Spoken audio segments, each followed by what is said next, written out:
Yeah, Miria. Thank you so much for dropping by. Sound is weird. Hello? My voice, nakamute pa ata. What? No, I'm not muted. Am I? Ah! Oh, mahina lang. Okay na ate. Medyo soft.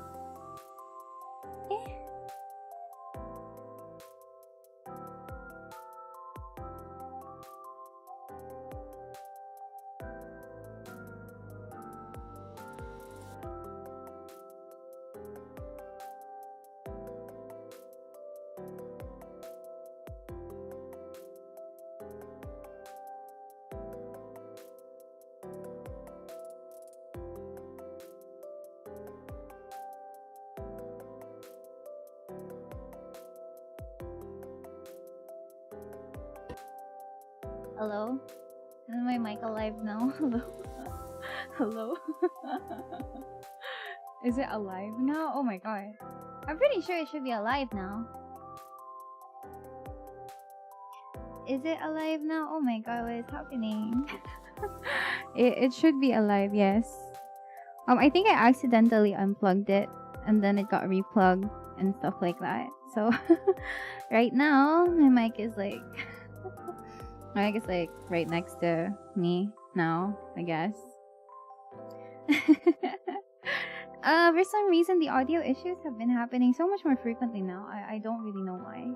It's happening almost every start of the stream, which is weird. So I might have to like it still works, right? It still works. Like you guys can still hear me, right? Like you can hear me.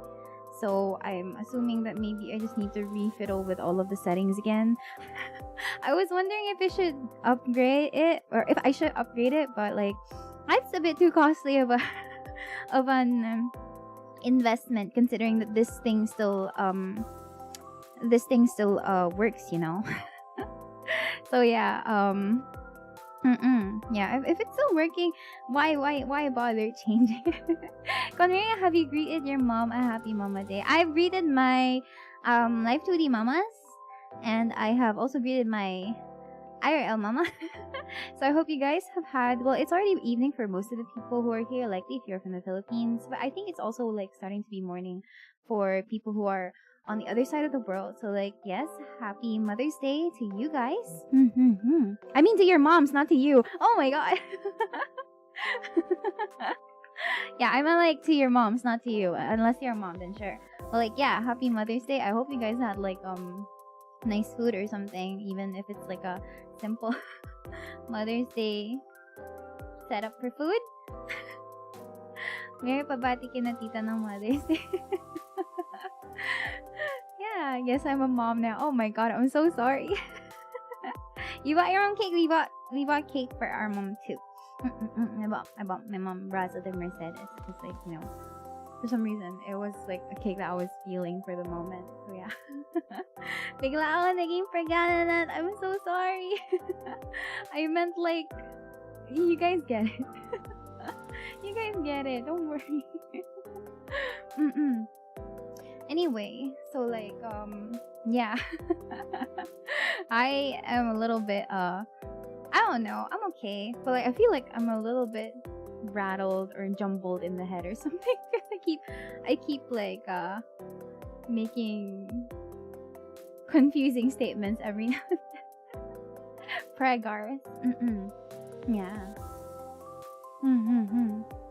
Can't celebrate Mother's Day because my mother is an OP. You can still greet her, but like, yeah, I guess it's really difficult if you're living away from family or if your family is living away from you. Pregante, pregananant, pardnet. Happy Mama's Day to everyone's mothers. Yeah, exactly. Hello. Hi Diana, welcome to the stream. We're just starting. Happy Mother's Day. Yeah. So today we are going to be like Kami Kamiwari. And the thing that you're hearing is something about Pregonat. Hi Kamiya, hi Diana, welcome to the stream. I feel so so embarrassed now. Oh my god, I cannot believe it. Usually we have like more cultured topics that we talk about or something. Or like things that are more interesting to talk about, but accidentally I greeted everyone in chat Happy Mother's Day. So yeah. Hello there, fellow mothers. Diarrhea will live on forever. Yeah. Oh man, that collab still lives rent free in my head. What do you mean we're always cultured here? Okay, fair. Hindi na mga bros, mga moms na pala. Yeah, I'm so sorry. I didn't mean to call all of you guys mothers, but oh well, I guess that's the new meta. Anyway, so yeah. Tempo, thank you so much for the super chat. Culture topics like ang bango ng pa. Hey, we're done with that. We're done with that already. That was boss's fault, by the way. What is up, fellow mothers? How was your day? I can't. Momshi. No. No. Anyway, so like, yeah. Ang bango no. I don't think you guys can you actually say that to your actual parents? Happy Mother's Day to your mom, Miria. Thank you so much. Enough of the feet, find another fish. Oh well. Anyway, yeah, so that's besides the point. We're happy right now. We're probably gonna be miserable later. Do you feel ticklish around your ears, Miria? Yeah, I do. I have really sensitive ears, so there's that. Anyway, so like we are going to play another ending, or like we're gonna continue from where we left off with NIER Replicant's ending A, because there are some things that are completely unresolved. Sorry for bringing it up again. It's okay. Happy Mother's Day sa paam. Yeah. So yeah, we're gonna be picking up from where we left off like last week, right? So, and then natin ang mga tissue, mga mamshi. Yeah. Honestly, I decided to like test the game out earlier. So you might notice that I loaded younger NIER. I loaded younger NIER in the meantime. Yeah. So I might have to reload with the new game plus. Anyway, laugh now, cry later. Miria, your son calls me mom too. Here it is, let's go. Are we always going to be finding a new body part every now and then? Today's body part is the ear. Some people have really sensitive ears that like you know, just a brush of wind or like maybe a little tickle, it kind of gets to you. But yeah. Yeah. Okay, so let me just go there to the other side. Like, I think Miria would like to bite ears. Hey, no, grabe naman. I don't think I would bite ears. I feel like I would nibble but not bite. Cause like, I feel like biting ears would be really painful. You know, like I feel like biting ears would be really painful. If I were the one getting bit, I think I wouldn't like it either. Cause like there are better body parts to bite. You know, like if you bite your forearm, it doesn't hurt as much. But if you bite like really thin parts, like for example, like your ears, you know, it's gonna hurt like a lot. It's gonna hurt like crazy. If I was given the option, not saying that I do, not saying that I do. It's just that, you know, because it's a really, it's thinner skin compared to like your forearm or something. So, like yeah, or pag if you bite the shoulders, like yung balikat yung kinagat mo, it doesn't hurt as much unless you're biting straight into bone. In which case that means it would be really painful. Do tell some parts that hurt when bitten. Research purposes. I don't know. Where else would hurt? I generally, if you're really sensitive to pain, everything will hurt. Everything will hurt if you get bit, right? Have you eaten? Yeah, I had. Yeah. Renji, thank you so much for the super chat. Yes, kasama nga pala sa culture topics yung biting habit ni Miria. No. Why are we talking about this? I thought we were were talking about ears. I thought we were talking about ears or something. I thought we were talking about ears or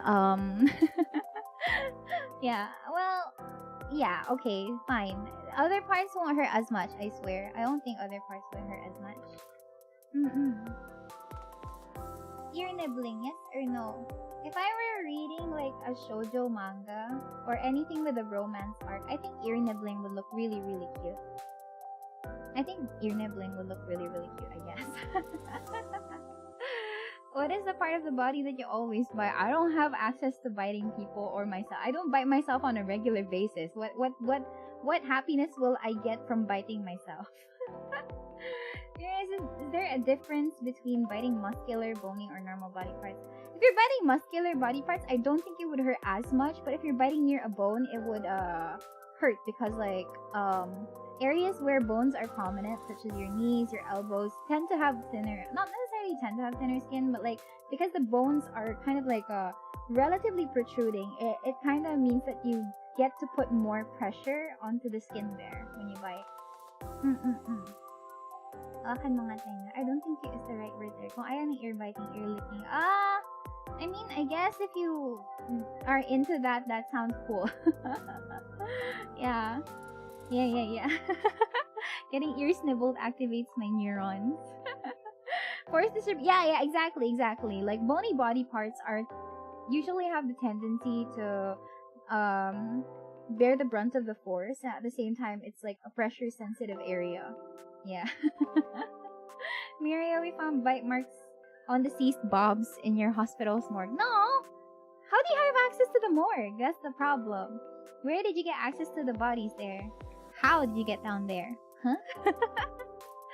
Good evening. Hi. Welcome to the stream. Yeah.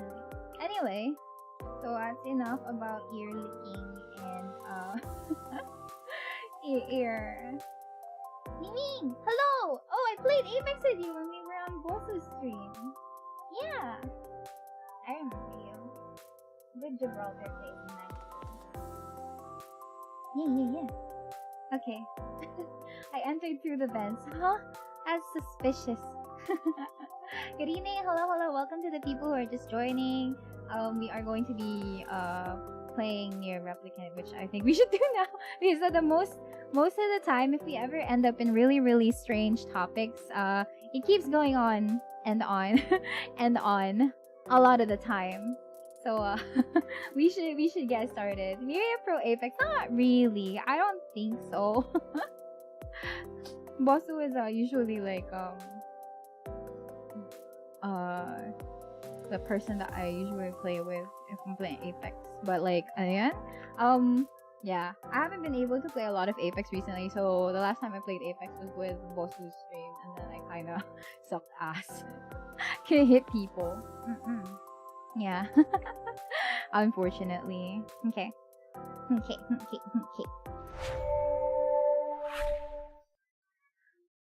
Miria Pro Apex knows that. What? That's it on stream. Yeah. Though we were playing NIER, why are we discussing weird topics? I'm sorry. I'm sorry. Kometa Pro Player Division. Hi. Anyway, you might have noticed that I moved chat to like here towards the bottom area, I guess. Because if I remember correctly, the last time I loaded the save in Pro Apex, I'm sorry. The last time we loaded this save file, we immediately ended up on the text screen. Yeah. So you guys are gonna be here on the bottom for a bit until we move on from that part. I think this is going to be like a slew of a lot of things, honestly speaking. Yeah. I like it. We're near the bobas. There are two kinds of people. Someone saying bobas and someone saying heart.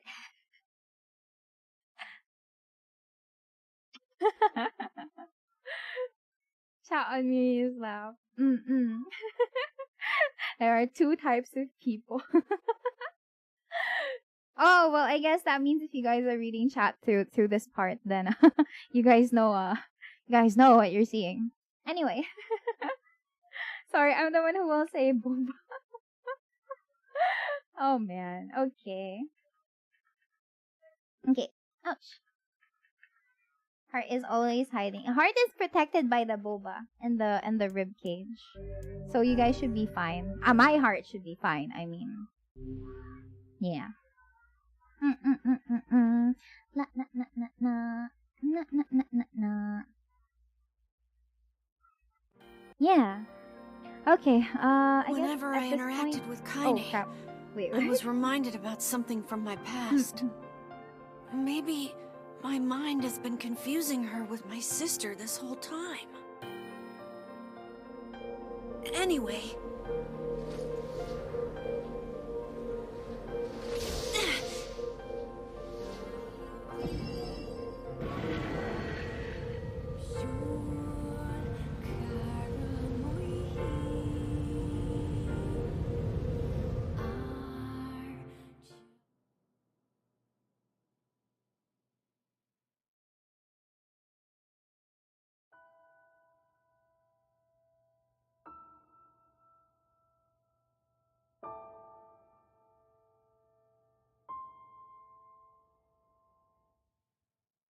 Yeah, so this part is going to be a little long, so I hope you guys can bear with me. Yeah, it's going to be reading time. Say hi to your new friend, Big Wall of Text. He'll be with you for a while, so get comfortable having them around. Yeah. Okay. Yeah, so I guess we should get started at this point. Okay. The sound of rain filled the village. The steep cliffs that surrounded the area magnified sound, causing even the slightest drizzle to rattle like a thunderstorm.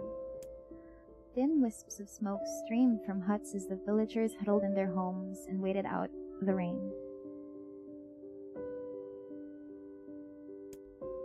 A single child, however, had braved the downpour and was now wandering slowly towards the wooden, hog-shaped weather vane at the center of town.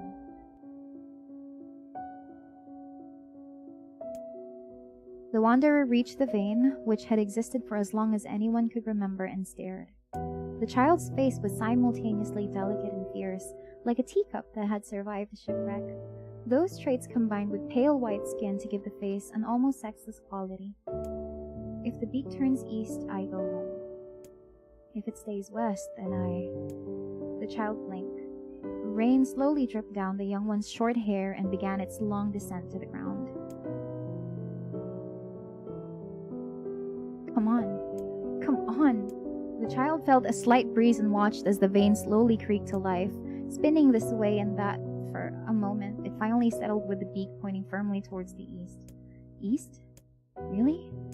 Before the vane could move again, a jagged rock came spinning and tumbling through the air, striking home against the child's head. Ouch. The force of the blow dropped the child to the ground as a hail of stones began to fall all around. Oh no, they found me. A heartbreaking smile crept across the child's face as the stones continued their assault. Through the rain, the sound of multiple footsteps grew louder before a voice rang out. Yoo-hoo, Kaine! Yoo-hoo? Yoo-hoo! The voice belonged to Demo, worst of all the bullies in the area. As Kaine struggled to stand, a final stone came skittering through the mud and bounced against her foot. Blood oozed from a cut above her eye and blurred her vision, but she could not make out the shapes of Demo and his usual gang of idiots. The boy seemed taken aback for a moment by Kaine's seeming indifference to the blood dripping from her face, but quickly regained his bravado. What's up, freak? You like the rain? You like getting all wet, or did you finally decide to run away from home? Though she knew it was futile, Kaine turned to leave. Before she could get more than a few steps, the other children scrambled to surround her, cruelty burning in their eyes. Kaine knew those were not the only eyes on her. The tormentor's parents watched from the safety of their homes. She was attuned to this sensation. It was one she had experienced many times before.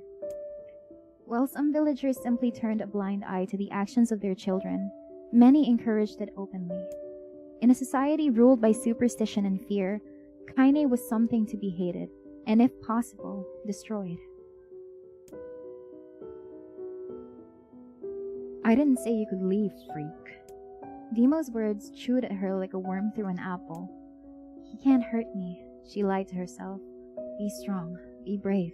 He can't hurt me. He can't hurt me. He can't hurt... Oh, look, the little freak's gonna cry. What's wrong? Are you sad that everyone hates you and wants you dead? Kaine prayed for the rain to flood down and carry her away from a world that seemed to have no place for her. But if there were gods, they chose to ignore her. As Demo crept ever closer, the clouds began to thin and the rain slowed. Even the weather hates me. I'm useless.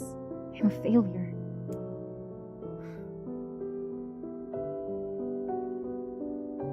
I wish Demo's rock had taken my head off. Kaine couldn't meet Demo's leering gaze. She lowered her eyes and stared at the muddy ground below. The bully moved forward until he was inches away. She could smell the scent of old meat on his breath.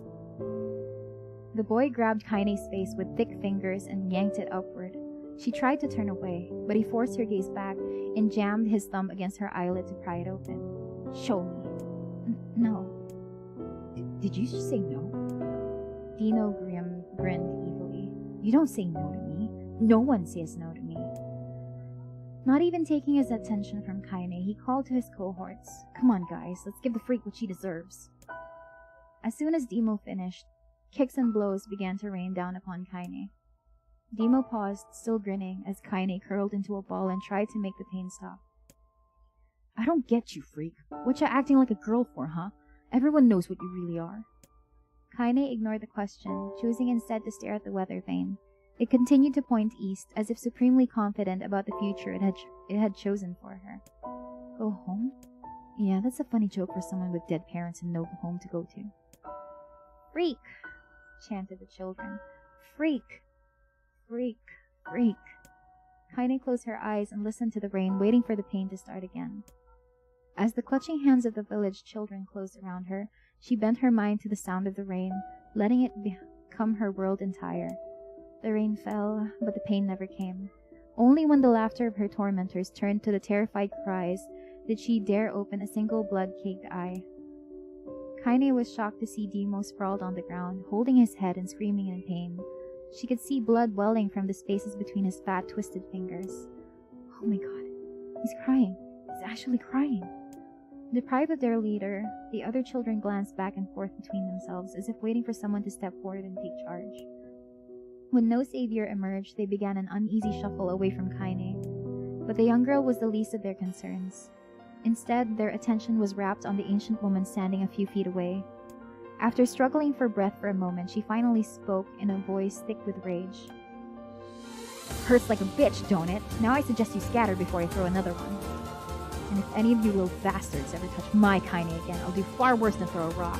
You can count on it. The old woman crouched down and gently touched the hand Demo was using to help him. Before he could think to protest, she ground her palm into the wound and twisted back and forth. Ow! He screamed, leaping to his feet. Stop it! What are you doing? Quit whining. Ain't no one ever died from scratch. You hit me with a rock, you stupid bitch! A big one! That thing could have killed me! The old woman shrugged. Death is the best cure for sleep. Demo's face twisted with rage at her words. Blocking his eyes on Kaine, he took a step backward and spat on the ground. Get out! Leave this village! No one wants you here, either of you! Seeing the old woman grab another stone, Demo and his companions turned tail and ran. As they fled, the old woman grabbed her side and barked out a single laugh. Ha! Look at the fat boy go! Guess he's healthy enough to run from a fight. The old woman's smile faded as she turned her attention to Kaine.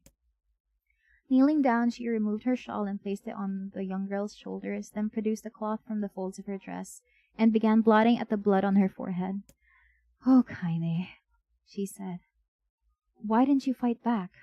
You're stronger than that lot. The words of her grandmother stung Kaine, and she turned away. Don't be nice to me, she said. I don't deserve it. Nothing matters anymore. Her tears, held in check for so long, finally began to fall on the muddy ground below. Everyone hates me. They think I cause bad things to happen. They think I'm a freak. I wish I was dead. As Kaine's tears turned to sobs, she felt her grandmother's hands on her shoulders. Despite her advanced age and diminutive size, she was a woman of surprising strength, and Kaine found herself unable to turn away. Don't talk like that, girl. It's a river wide and deep that flows between the realms of this world and the next, and it grants no mercy to any that attempt to cross him. You got a duty to fight until your last breath. Understand? The old woman tightened her grip and tried to still the tremor in her voice.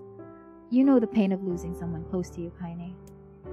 You know because you survived it.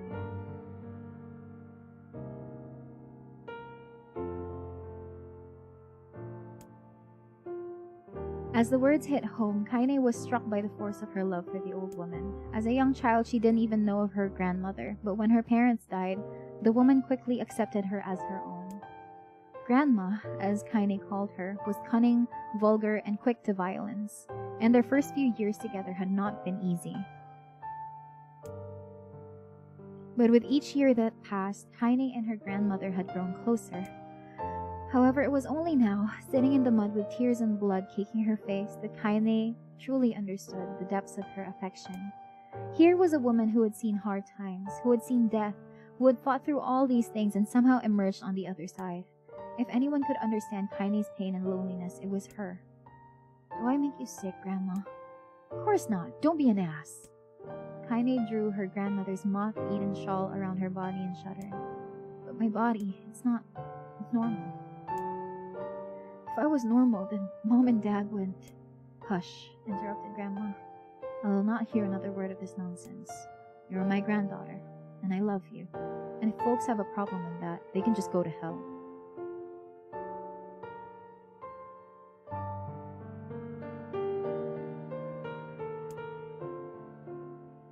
With that, the old woman reached out and placed a wreath of dried flowers into Kaine's hair. The skill it took to bend the flowers without breaking the stems or losing a single petal was remarkable, and the beauty of it made Kaine want to cry all over again. Oh my gosh, these are lunar tears! Grandma, you made this for me? Lunar tears were legendary flowers. Most people could live their entire lives without ever seeing one, and yet her grandmother had somehow collected a dozen or more. Kaine reached up and touched the wreath, as if she couldn't believe it was real. Well, where did you find these? Just stumbled on them while I was out doing the shopping. The old woman turned away as she spoke, leading Kaine to suspect that the search had been more difficult than she was letting on. The pains she took to construct the ornament, let alone track down the flowers used in its construction, made Kaine's heart hurt. Oh, sorry, there are noisy people outside. She reached up and gently adjusted the wreath, admiring the way it felt between her fingers. I think if you guys remember that one part when we were visiting Kaine's area in the area, there is a wreath of flowers there. So, yeah, nice to see that. Didn't quite turn out right, said her grandmother as she squinted at it. These old hands have trouble with delicate work, but it sure looks good on a pretty girl like you. Kaine blushed and turned away. You think I'm pretty? Of course you are. What a fool thing to say. Thank you, Grandma. Her grandmother smiled. We're gonna be fine, you and me. As long as we got each other, we'll be just fine. Kaine took her grandmother's hand in hers, and the two of them struggled to their feet. As they began the long walk home, Kaine gripped the hand with all her might, as if trying to stop smoke from drifting away on the wind. The rain had stopped. Kaine stood beneath the weather vane, watching it spin in lazy circles, no longer caring about the direction it faced when it stopped. I don't need to escape. I have a home now. Grandma loves me, and that's enough, even if it's us against the world. Kaine let her gaze drift up past the vane and into the cloudy sky. The last faint hints of a rainbow were slowly fading. As she turned and headed for home, the light scattered into a million particles and vanished, seemingly taken away on the breeze. Kaine's pain was still alive.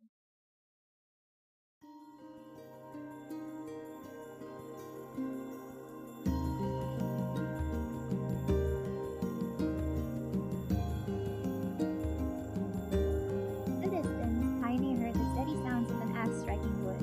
The noise had purposeful quality to it, as if she was hearing a master woodsman go about his work. The firewood being produced, however, was as far from a work of art as could be. Pieces of every shape and size were being flung around about a barren yard with wild abandon. Anyone trying to stack such wood would probably die of frustration before the job was through. Stupid piece of shit axe. Kaine's grandmother flailed away with the axe, filling the air with both splinters of wood and words that would make the most hardened sailor blush. "Grandma!" called Kaine. "That you, Kaine?" yelled the old woman, taking her eyes off the wood for a moment. "Don't get too close, or I may take your goddamn foot off by mistake."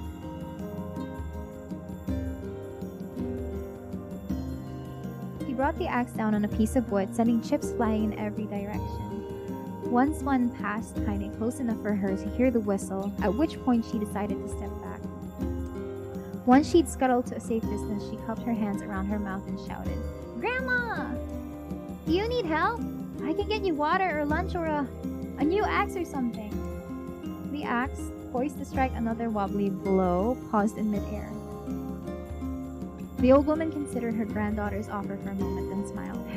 "Tell you what, since I'm doing such a piss-poor job at chopping, why don't you come here and take over so I can go get the water? Shades have been restless lately, and I don't want you running into one of them bastards." Relinquishing the axe, her grandmother picked up a long pole with wooden buckets on either end. Gathering water was by far the more difficult of those two jobs, but Kaine knew better than to complain. Once Grandma's mind was set, there was no changing it. Kaine did her best to help with chores, but Grandma took every task that required travel to the village. Though she had a long list of plausible excuses, Kaine knew the real reason. She didn't want her grandmother to be taunted and harassed by the villagers. Once Kaine moved in, Grandma decided to take up residence a good distance from the area. Out of sight, out of mind seemed to be the best policy when it came to the villagers and her granddaughter, and rare were the days when any but the two of them could be found on the rocky acre of land they called home. Kaine enjoyed the solitude, but harbored a secret resentment that her grandmother was forced to spend her golden years in such a place. After watching her grandmother leave, Kaine turned her attention to the task at hand. She had never chopped wood before in her life, and soon discovered why the old woman hated the chore. Swing after swing of the axe produced only a tiny crack in the wood, and when she finally managed to connect with a solid stroke, the tool embedded itself in the log and refused to budge. Frustrated, Kaine swung the axe around her head and threw it, log and all, across the yard. Damn it! Crap! She suddenly understood the joy her mother felt in a good curse. Happier now, she picked up the axe, forced it from the wood, and resumed chopping.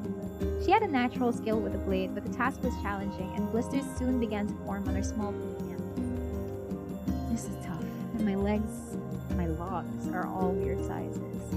Spitting on her palms and ignoring the pain, Kaine redoubled her efforts. Just as she was developing a rhythm, Grandma returned from the village. Setting down her buckets with a small sigh, she took one look at the logs and coughed out a wheezy laugh. "Pretty clumsy, girl. You better practice if you..." Her grandmother suddenly collapsed to her knees, causing one of the buckets to wobble precariously. Eyes wide, Kaine dropped the axe and ran to her grandmother's side. "Grandma!" The old woman shook her head and pointed a trembling finger at the bucket. "Get the bucket. Can't let it spill." Kaine steadied the bucket with a foot as she knelt by her grandmother. A small bit of water sloshed over the side and made a new home in the hem of her dress, but Kaine didn't notice. Grandma, what's happening?" Crazed with a panic, she grabbed her grandmother by the shoulders and shook. After a moment, the woman lifted her arms and batted Kaine away. "Stop that! Just stop!" she cried, breathing heavily. "It ain't like I'm dying. Just tired from the trip is all." Kaine desperately wanted to believe her, but one look at the old woman's shaking hands and worn face told her more than words ever could. Her grandmother had lived a long, hard life, and it seemed the bill was finally coming due. The time when her grandmother watched over Kaine was ending. Sooner than either of them had feared, the positions would be reversed. The next morning, Kaine came to the side of her grandmother's bed and took her wrinkled hand. "Grandma, you're sick and you need medicine. I'm going to the village." The old woman shook her head and tried to rise, but Kaine gently pushed her down. "It's all right. I'll be fine," she said.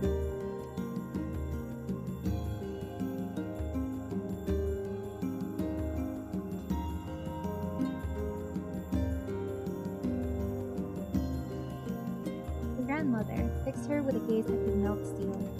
After what seemed like an eternity, she finally lowered her eyes and said, "Well, I don't like it, goddammit. I guess I should quit being so stubborn and let you grow up." The old woman watched as Kaine strapped on her boots and made her way down the road to the village. Hours later, as an unseen sun made its way across the dark and rainy sky, she was still watching. Kaine moved at a brisk pace, checking her pockets every few minutes to make sure the money her grandmother gave her was still there. Every noise caused her to spin on her heels, making sure she wasn't being stalked by a shade, or worse, Demo and his gang. But she encountered neither tormentors nor shades, and Kaine finally found herself at the entrance to the village.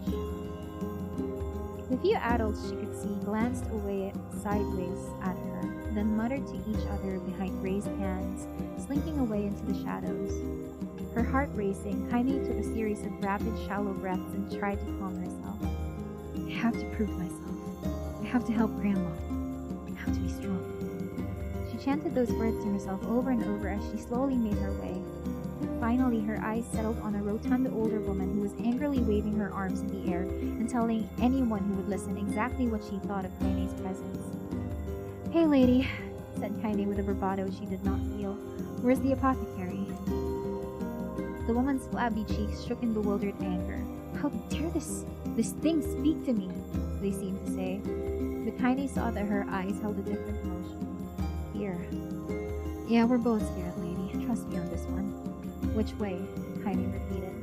The woman pointed to a small building to her right before hitching up her dress and stumbling off into the other direction. Kaine cringed, expecting a stone to come flying from the assembled crowd, but none came. Her mind was filled with a strange sense of pride as she made her way to the apothecary, but the new emotion had little time to take root. For as soon as she opened the door, she noticed a familiar customer at the counter. It was Demo. He clearly had been sent here on some kind of family errand because his gang of followers was nowhere to be found. "Oh my god, what are you doing here, freak?" The insult was delivered without force. "What are you doing here, freak?" And Kaine happily ignored it. Stretching on tiptoes to see over the counter, she asked the shopkeeper for medication. "Make yourself a little bit louder, it would be great."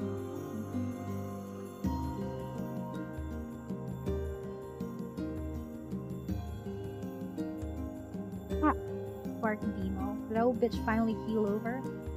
"Go to hell, Demo." The boy's eyes grew so wide they seemed ready to fall out of his head, but before he could let fly a comeback, or worse, a punch, the apothecary told him to knock it off before he kicked them out of the store. Demo slunk out of the shop, cursing Kaine under his breath. Once he was gone, she allowed herself to breathe once more, taking a brief tour of the shop while the owner prepared her medication. Countless tiny bottles filled the cramped store, each with a label written in some indecipherable language. An ocean of aromas assaulted her nose, creating a scent that was exotic, but not altogether unpleasant. Seeing such a variety of supplies gave Kaine a sense of peace. Surely in a world so vast, there would be a place she could call home. On the far wall, behind the counter, rested a portrait of a stunning young girl. The picture had once contained bright, vibrant colors, but the time had worked its cruel magic and they were beginning to fade. The beauty of the work, however, remained undiminished. "You like that picture?" Kaine turned to find the apothecary with a small vial of medicine in his hand. His eyes were gentle but sad, and they seemed to stare through her and into nothing as he spoke. "That's my daughter. I sketched it when she was just a little girl. She's been dead a long time now." Kaine didn't know how to respond. She just stared at the portrait and tried to come up with the right words. "Pictures are wonderful things," continued the shopkeeper. "They let the ones closest to you live on forever." He shook his head slightly, then looked down at Kaine and smiled. Handing her the medicine, he reached out into his sizable green apron and produced a handful of old wax crayons.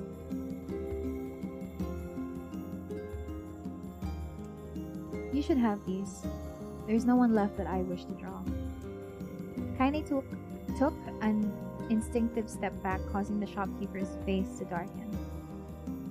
"Yes, I've heard the rumors about you," he said. "It's a small village, and words travel quickly. Between you and me, I'm not sure which of them to believe, but I also don't think they matter much. I know your grandmother, Kali, and I think the way she was driven out of this town is just deplorable." "Grandma's name is Kali?" thought Kaine suddenly. She was still mulling this new fact over in her mind as she reached out and gently took the crayons from the apothecary's hand. "Your grandmother is an old friend of mine. he said as Kaine scooted away yet again, and I owe her much. I wager she would like it if you drew a picture of her. Yes, I think she would like that very much.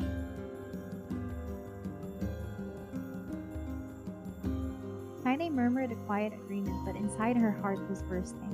Never before had a villager treated her with anything but complete contempt. It was a tiny, almost imperceptible step, but it was a step nonetheless, and with enough tiny steps, she might one day discover the rest of the world.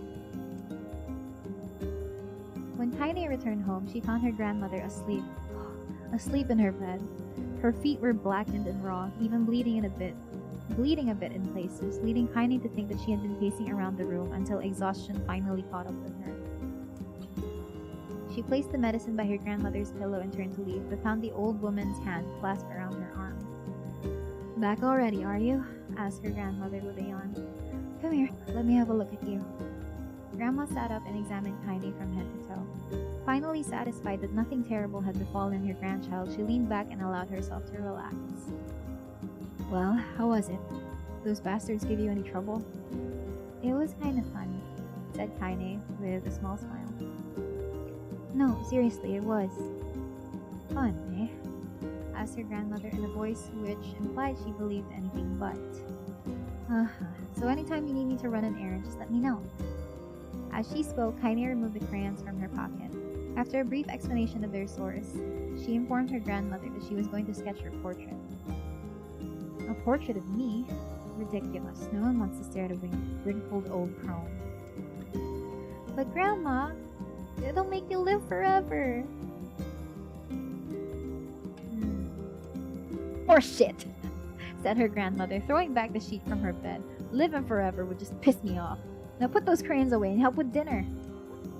But Kaine would not relent, and in the end, Grandma found herself leaning against the wall of their house as if posing for a master artist. Kaine took up the crayons and eyed her subject carefully and set to work. Just as her grandmother was about to nod off, Kaine finished the piece. After staring at it for a bit, she released it from her grip and let it slowly drift to the floor. "It's terrible. Doesn't look like you at all." "I'm sorry, Grandma. I thought these crayons would, make drawing easy or something." The old woman's eyes narrowed at her granddaughter's disappointment. "Let me be the judge of that," she said, ignoring the pain in her back and reaching for the paper. The sketch could have been a person's face. It also could have been a boulder, a lump of clay, or an incredibly misshapen loaf of bread, all rendered in a chaotic array of colors. The old woman stared at the picture for a long time, then slowly wheezed out a laugh. "Oh, Kaine," she said between laughter. "You truly are my blood. You're as clumsy as me and I love it." "But..." "Hush, I won't hear any more bull about how ugly you think it is. It came from the heart, and I'll treasure it always." True to her word, the old woman gave the picture a place of honor above the kitchen table. In the days that followed, Kaine would often catch her staring at the portrait with a strange smile on her face, an action she interpreted as silent, mocking laughter. A week later, Kaine could stand it no more and asked her grandmother to take the artwork down. "Hush," said the old woman. "I'll take this down when they roll me in my shroud." She pondered this for a bit, then turned to Kaine and dropped to one knee. "Listen to me, girl. Seeing this picture makes me happy in a way I've never felt before. And it makes me want to go on, so that someday you can feel the same happiness." It was a moment that burned itself in Kaine's memory. A perfect blend of pride and love and joy that came together to form a lifelong remembrance. She swore to never forget this moment, to never forget the old woman who had made her place in the world possible. Time moves on, and people and memories move in and out of a life like ghosts passing through a hall. But this moment will be different, Kaine swore, because I will remember it forever. Forever. Kaine's dreams, separation.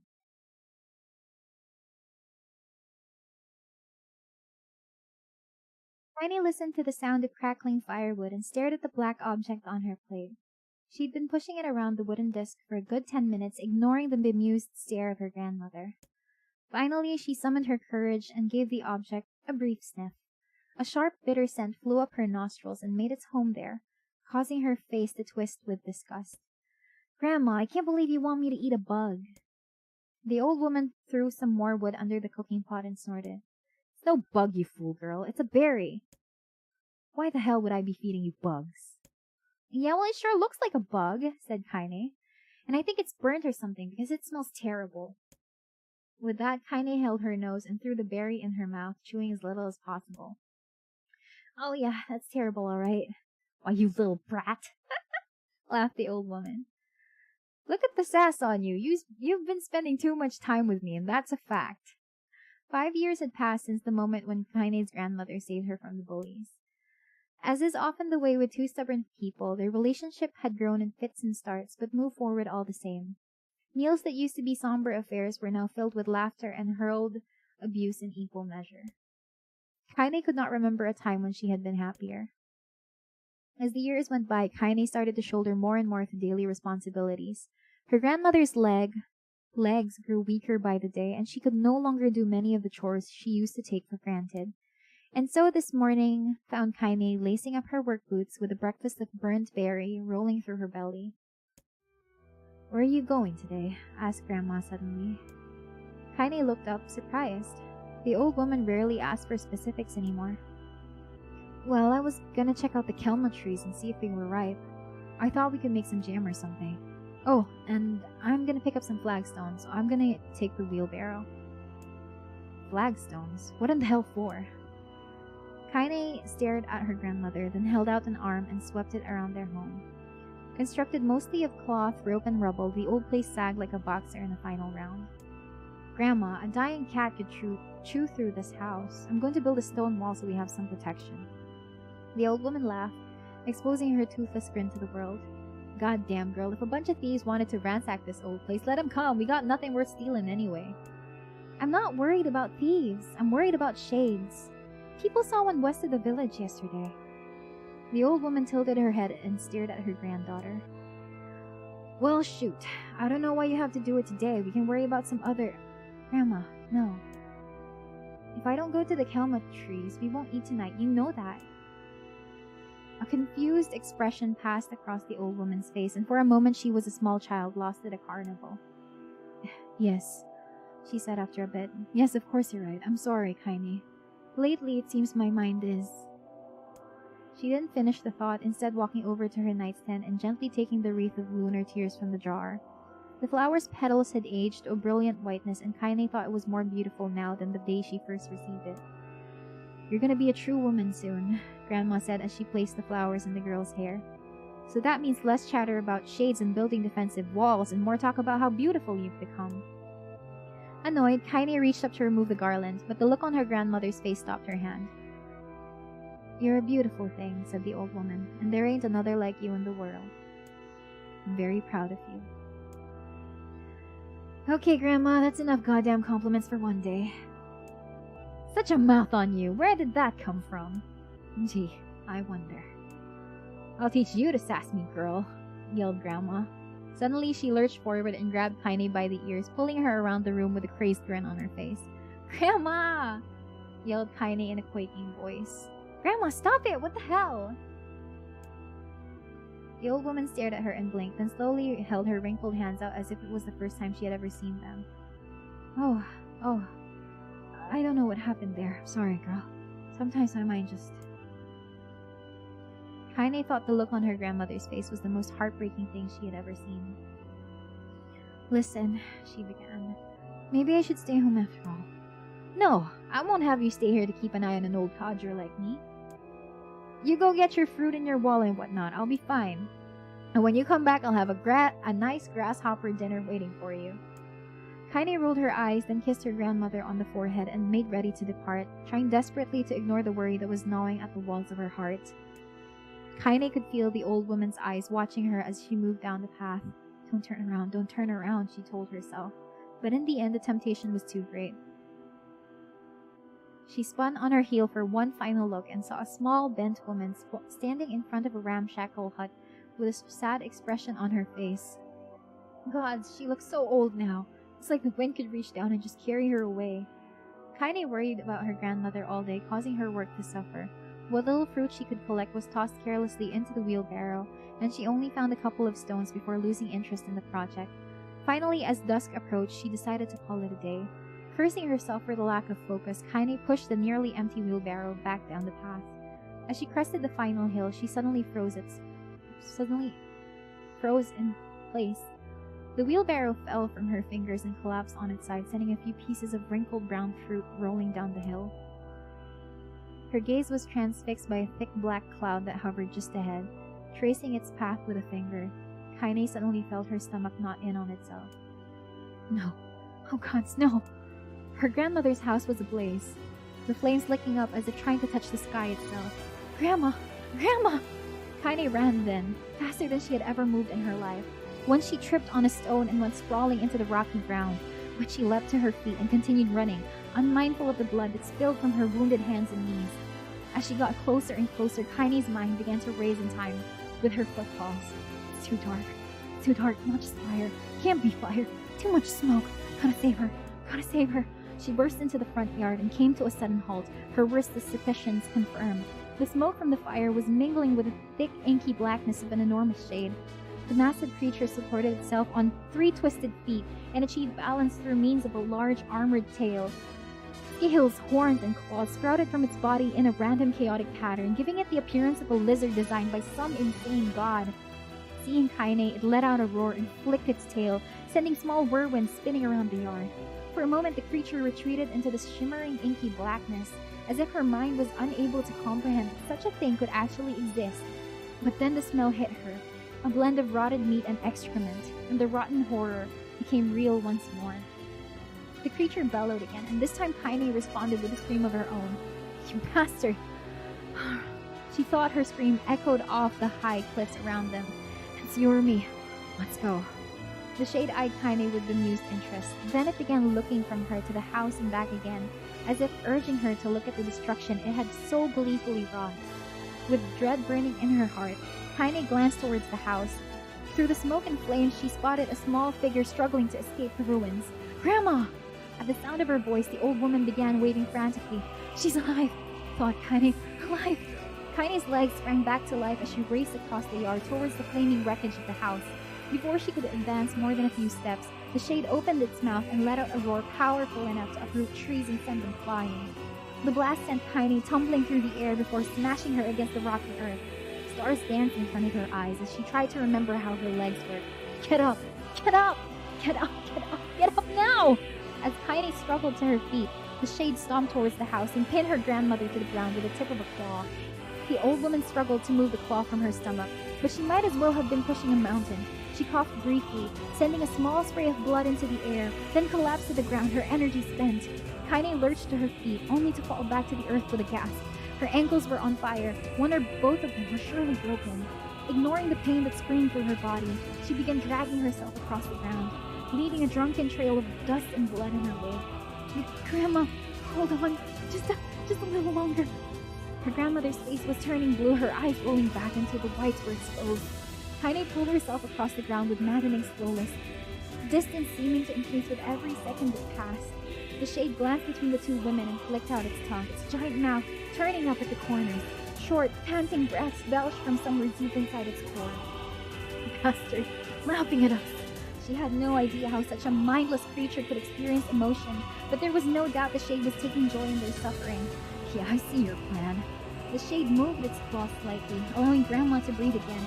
It was clearly keeping her alive, only to snuff out her life when Kaine was close enough to touch her. I'm gonna kill this bastard. Summoning all her strength, Kaine rose to her feet. There was a sickening snap from her right ankle as the foot twisted backward, but she forced it from her mind and began to hobble towards the monster. Pulling a small knife from the pouch at her waist, she leapt on the foot that pinned her grandmother and plunged the weapon deep. Give her back, she screamed. Give her back to me! It was like stabbing a rock. After a few swipes, the knife broke at the hilt with a dull snap. The shade panted laughter again, then raised its tail and sent it rushing through the air towards the young girl that was latched to its foot. Kaine never had a chance. The tail struck her square in the chest and sent her crashing into the burning wreckage of the home. As she lay on the ground with blood pouring from multiple wounds, a small, weak voice spoke up. Kaine. Kaine's vision had blurred, but she'd forced herself to focus on the sound. Finally, her eyes cleared enough for her to make out her grandmother's hands reaching out to her through the smoke. Grandma. Kaine, you gotta run. You can't. Best this one. Kaine grabbed the hands and held on with all her strength. Grandma, come on, we have to go. The old woman coughed loudly. One of her hands, slick with blood, slipped from Kaine's grasp and thumped to the ground below. Grandma, no! No! I said run! God damn it! You have to live! You have to get through! The thought would stay forever unfinished. Before she could say another word, the shade's clawed foot descended, smashing through the remains of the roof and down upon the shattered figure of the old woman. Blood oozed from the gaps in the creature's toes as the terrible, putrid smell assaulted Kaine's nose once again. She stared at the foot, dumbfounded, convinced that what she was seeing could not possibly be real. When the creature finally lifted its appendage, all that remained underneath was a twisted, unrecognizable mass of rubble and red. Her grandmother was gone. Kaine blinked, trying to feel the hands which had been in hers just a moment before. For a fleeting instant, she could remember the warmth of that embrace, the trembling of the fingers, but then the sensation drifted away on the breeze and was gone. Memories flashed through Kaine's mind, one after the other, faster and faster, until they became meaningless jangle of noise. Kaine screamed then, a thunderous sound that echoed off the cliffs and seemed to roll away forever. The shade eased forward, black ichor pouring from its mouth and dissolving into smoke on the ground below. The earth shook with every step as it crept towards its prey. Kaine's body slowly rose as if controlled by a mad puppet master. Her arms and legs were bent at impossible angles and her head lolled dangerously to the side, yet somehow she managed to stand. Staring at the shade, her eyes began to glow with a deep red fire. The creature, so confident just moments before, took a slow, hesitant step backward, trying to discern if this broken human could possibly be posing a threat. Kaine seized the moment. Laughing like a madwoman, she leapt into the air and plunged the shattered hilt of her knife deep into the leg of the shade. The shade shook Kaine off like a fly, sending her crashing to the ground, to the earth once again. Her chest rose and fell slowly, as if a great weight were resting on it. Moist sounds of pain echoed through her mind. Something warm and thick oozed from her ears. Is that blood? I think it is. I think I'm bleeding to death. No. Can't die. Grandma told me to live. Deep inside Kaine's mind, something finally broke. The sound, the pain, the smoke and flames, all of it faded away until all that remained was a single incantation repeated over and over again. Kill it! Kill it! Kill it! Kill it, kill it, kill it, kill it, kill it! Kill it now. As a spark that was Kaine slowly began to flicker and die, she felt her desire to kill and her desire to live blend into one. The distance between heartbeats grew longer and longer and longer.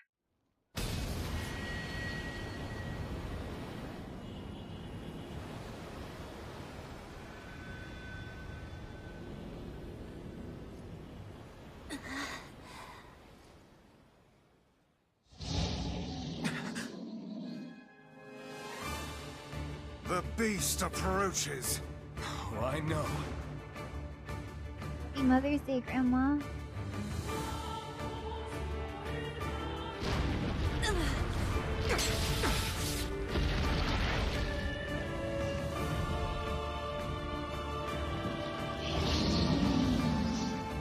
Wait, I have to fight. How do you play this game again? Oh shit.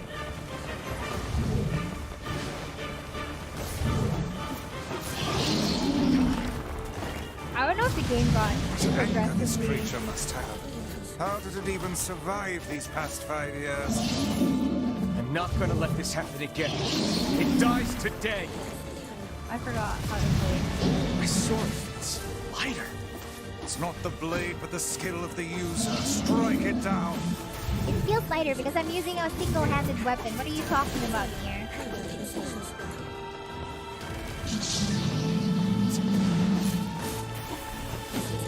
Oh, by the way, how is my voice compared to this? I feel like it's a bit too loud, but that might be. Fuck! I didn't even hit a single thing.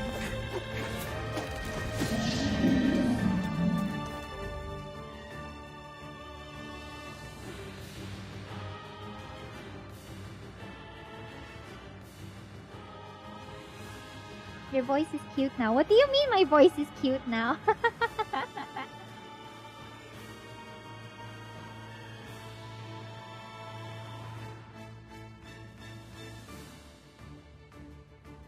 Yeah, I made it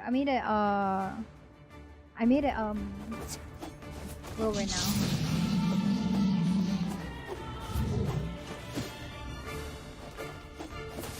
5-5.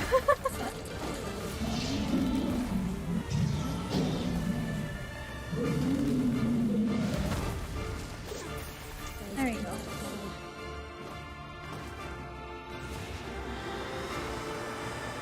I swear you said that exact phrase about single-handed sword before and also fighting this monster. Really? Did I? Whoa, that's cool. And also like, whoa. That's solid memory you got there. That's some solid memory you got there.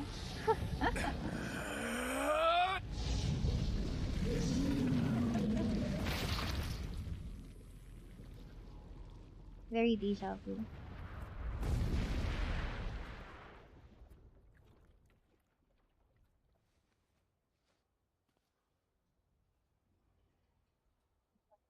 Yeah, I did.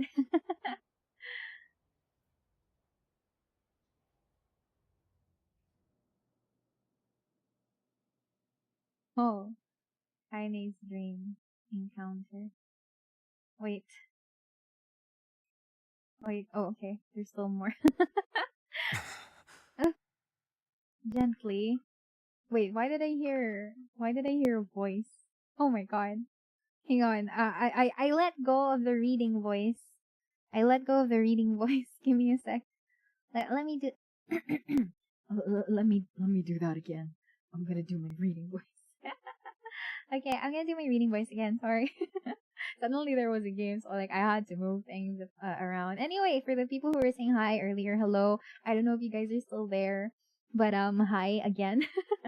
Back to reading simulator. I wasn't able to like break away from the from the reading because it felt really continuous. And at the same time, I also want to apologize. I think there were some kid noises out at the start, or like when I was starting to read, because like children outside the building are a bit now noisy. Are you fond of reading visual novels for some reason? Voice is on point. Yeah, I do like reading visual novels. Although I haven't really read a lot in the past few years, so there is that. Okay, let's try again. Hi. Okay. Gently, weakly, softly, the shade, sure that its tormentor was dead, turned and stomped off towards the horizon, stopping along the way to bellow one final roar. Couldn't kill it. Shamed beyond imagining, Kaine tried to turn her head to the side, but only succeeded in coughing up a huge gout of blood. It was getting difficult to see, and only after a moment of fierce concentration did she realize that her left eye was gone. Laughing to herself, she turned her remaining eye to the ruins of her home and noticed a ragged stump of arm resting a few feet away. Yeah, that's mine, she thought with a mad giggle. This is gonna be clapping a real bitch. Ha! Cried a sudden voice from the depths of her mind. Finally gonna die, are ya? Well, you had it coming. Go to hell, Demo, she thought as the unseen assailant. Go to hell before I pluck out your eyes and feed them to a dog. The voice of her childhood terror evaporated into smoke, only to be replaced by another, more recent voice. Hold still, said the apothecary, materializing from the ruins like a ghost. I want to draw you. That way you can live forever. No, stop. Don't want to live forever. Want to die right here. I see, he said quietly. Well, if that's what you want. The spectral shopkeeper fluttered in and out of existence for a moment, then produced a piece of paper and sketched quickly. After a few seconds, he turned the page to Kaine and smiled. Since you rejected my offer, I decided to draw someone else. It was a picture of her grandmother, real as life. Kaine opened her mouth to thank the man, but stopped as the picture began to blacken in the middle. Before she could say anything, dozens of multi-legged insects began to swarm across the image, tearing at it with sharpened pincers. Stop! No! Don't hurt that picture! Kaine reached out with her remaining arm and waved futilely at the air. To her surprise, the insects fell off the picture and to the ground below, where they vanished into tiny black tendrils of smoke. Relieved, Kaine turned her good eye back to the picture, only to open her mouth in a silent scream. The sketch now showed her grandmother as she truly was, a smashed, unrecognizable lump of nothing. The apothecary smiled, then broke into a jolly dance. See that? He cried as he danced his jig. It's perfect now. She looks just like you. Ha ta ta ta ta. I look like that? Oh God, I'm gonna die. I'm gonna die. Drowning in despair, Kaine laid her head back in the mud and smoke of her ruined house and waited for the end to come. But just before she let everything go, an unfamiliar voice began whispering in her ear. Ain't you got a wish, sunshine? The voice was vulgar and fierce at the same time, as if insanity had somehow found a way to take form. Kaine wanted to scream at the voice as it crawled under her skin, but her lungs refused to work. You know, a wish, like a prayer or something. Why don't you get on your knees and start praying to heaven? Please, invisible man in the sky, save me, save me! Kaine finally resorted to shouting at the voice with her mind. I don't make wishes, they don't come true for me. I'm a curse, a freak. I should be left to die. The other voice boomed in her ears. Oh God, you are the best. Kaine glanced down and saw a black shiny substance oozing from her legs. She tried to brush it away, but her remaining arm would no longer respond. The substance slowly crept around her feet and then began moving up towards the rest of her body. Is this death? Is this what it's like? Or is my mind just losing itself? She could feel the slime oozing upward, feeling the hot searing pain it left in its wake. Whatever else might be happening, she was still alive, and this was real. Come on, said the voice. Let it go. Kaine tried to ignore the voice and concentrate on the pain, but the newcomer would have none of it. Don't ignore me, sunshine. You're ready to give up. Ready to die. So why not let me have it? Have what? Your body! Come on, give it to me. Give it to me. I want to stand on the ground, feel the rain, taste the wind. The voice paused as if licking its lips. When it resumed, it was filled with mad, unabated joy. And I want to take your hands and use them to choke the goddamn life out of people. I want to tear out their throats and bathe in the blood, just like before. In response, Kaine shifted her head and vomited. The warmth of it crept down her throat and mingled with the pain of the encroaching black ooze. Are you a shade? Yeah, maybe. What of it? The slime reached her face, crept up past her nose, and slowly oozed into the socket of her missing eye. The moment it touched her brain, Kaine was struck by the most powerful sensation she'd ever felt in her life. It was ecstasy. She wanted to scream with delight, but all she could manage was a small whispered moan. Feels good, don't it? Asked the voice with a chuckle. Yeah, what can I say? I know how to please the ladies. Now give me that body, come on, give me the body, and I'll give you more of this food. It's a fair trade. A black lump began to protrude from Kaine's side. As she watched, it grew longer and thicker, eventually taking the form of her missing arm. I can see better, she thought. My eye must be growing back too. The slime reached up to envelop the rest of her face, but she managed to brush it away. Stop, she whispered, marveling at how she had regained her voice. Stop. The black ooze hesitated, as if considering this request, then quickly shimmered down her body before disappearing in a cloud of smoke. Now what the hell, sunshine, screamed the voice. We had a deal. I thought you wanted to die. Grandma said, can't die yet. A brief image of her grandmother, bloodied and broken, flashed before her eyes. She saw the shade that had killed her and heard its mocking laughter, then closed her eyes and forced the image from her mind. Her whole body was quaking with rage. When she opened her eyes again, they burned bright red. That thing took my grandmother. I have to kill it before I die. Kaine glanced down and saw a mysterious pattern, the pattern of the shades, burn itself into her left arm. Well, I'll be damned, said the voice cheerfully. Look at that, sunshine. I think you and me are going to be good friends now. Kaine stared intently at her arm. The more emotional she felt, the more letters seemed ready to puncture her skin and begin infecting the rest of her body. The arm clearly had a will of its own now. Stop. You gotta stop. Holding her left arm in her right, Kaine took a deep breath and tried to calm herself. Come on, don't fight it, pleaded the voice. Hate's my favorite dish and I'm hungry. Let it go, feel the anger. Burn with the fire of revenge, thirst for blood, then go out there and shut up, Shut up and get the hell out of my body. Your body. Oh, that's rich, Sunshine. Real rich. Look, why don't you just up and die so I can have this body all to myself? What do you say?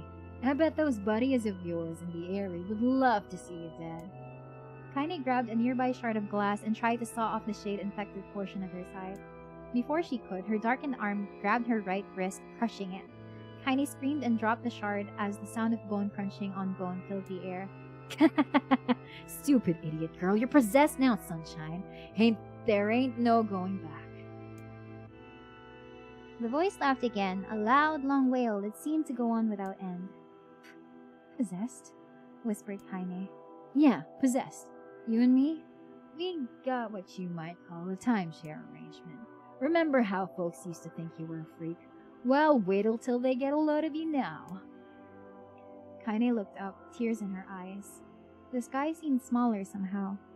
Darker. Is this because of that shade? Is this how they see the world? So, listen. I know this whole possession thing seems a bit sudden, but it ain't all bad. There's plenty in it for you too. I'm a very powerful creature, Sunshine. And now, that power belongs to you. You got enemies? People you want to kill? And I can make it happen. That little fat kid who kept picking on you, that big old shade that squashed your granny, we'll wrap him up in their own assholes. No more abuse for you, Sunshine, no more pain. Wait, said Kaine. You're a shade. Why would you help me kill another shade? What, you think I'm some kind of racist? Some killing snob? I don't give a good goddamn who you murder, honey pants. I just want to drink from the well. Kaine considered this as she struggled to her feet, the power of the shade coursing through her. The smoke from her house was drifting away with the wind, and she enjoyed the way the cool evening breeze felt on her new left arm. After a long pause, the voice spoke up again. So, how about it? You and me? We could have some good times together. Look, I'll even take care of the bloody part if you don't want. Fuck off, asshole, muttered Kaine. I'll handle the killing. Screamed the voice. Look at you go! Oh, Sunshine, we are going to have so much fun. So, listen, my name's Tyron, and if you ever need me, I'll just be hanging out in this piece of meat you call a heart. Now get to it! The more you kill, the more your heart turns rotten and sour, and I like rotten and sour. Kaine found herself nodding at the voice. Yeah, she said. Yeah, I think this can work. I'm gonna find that shade and I'm gonna strangle it with its own guts. And when I'm done, I'm gonna do the same to you, Tyron. Count on it. Laughed Tyron. I've shit bigger than you, so good luck with that. Oh, and hey, one more thing. Right now, you and me are sharing this body, but if you ever run out of hate, if you ever, go soft, then I'm gonna take over everything. So keep on killing, Sunshine, and watch your back. The voice grew fainter and gradually faded away, fading to somewhere deep inside Kaine herself. Kaine waited until she was sure that the voice was gone, then waved her new left arm around a few times. It feels perfectly normal, she thought. It feels like mine. Desperately, she began poking and prodding at the new limb, determined to find something wrong with it. She didn't want it to feel normal. That would mean the creature inside her had already won. I am not a shade. I am Kaine. Repeating this mantra in her mind, she slowly began digging through the rubble of her house, being careful to ignore a certain red-stained spot in the corner. Finally, after what seemed like an eternity of heartbreaking work, she found what she was looking for. It was the wreath of lunar tears. Though it had been through hell and back, the garland's petals were as bright as ever. Kaine started to place it in her hair, then slowly lowered the wreath and stared at it. I'm sorry, Grandma. I'm so sorry. But I don't deserve to wear this anymore. I'm possessed, corrupted, a freak. And this time, I don't think there's any going back. Holding the flowers to her heart, Kaine fell to the ground and sobbed. As night gradually lightened to dawn and the people of the area arose to their daily lives, she remained in that position, as if tears could somehow wash away the horror that now infected her world. Alive! Stay alive! Stay alive! Grandma. Kaine, you gotta live! You gotta come back to us!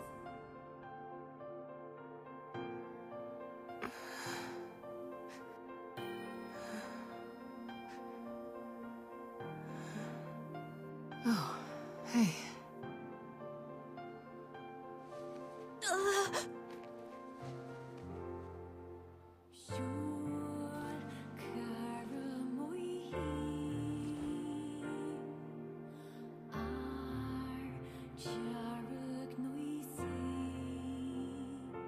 Emil, you were the one calling me, weren't you?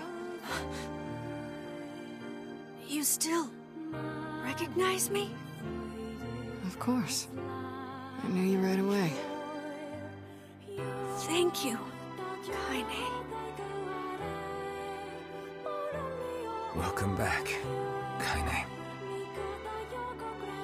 Wow, you grew up. So, how long has it been? 5 years.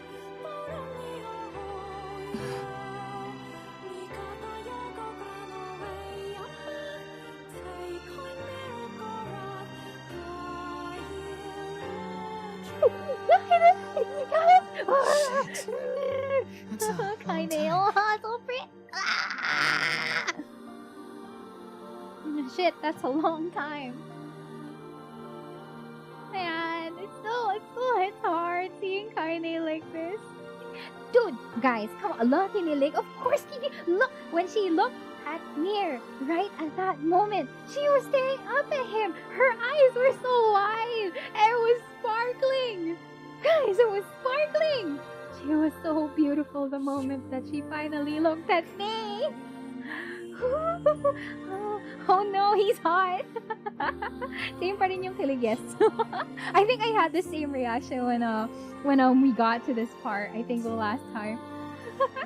This is exactly how I was when she first did this part to me.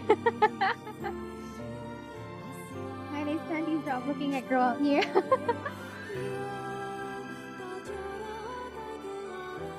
Yeah, sorry. Alright, let me move you away from here and then here. Okay. Okay, where is it? Nope, not here. Should be here. There we go. Yeah, that was a moment, that was the moment, that was the moment. I love Kaine so much. No matter what. Yeah. Yeah, you guys see? She is the most beautiful thing ever. Any luck with Yona? We are still no closer to finding her. We need a way to locate the Shadow Lord. By the way, this is for you. Is that a lunar tear?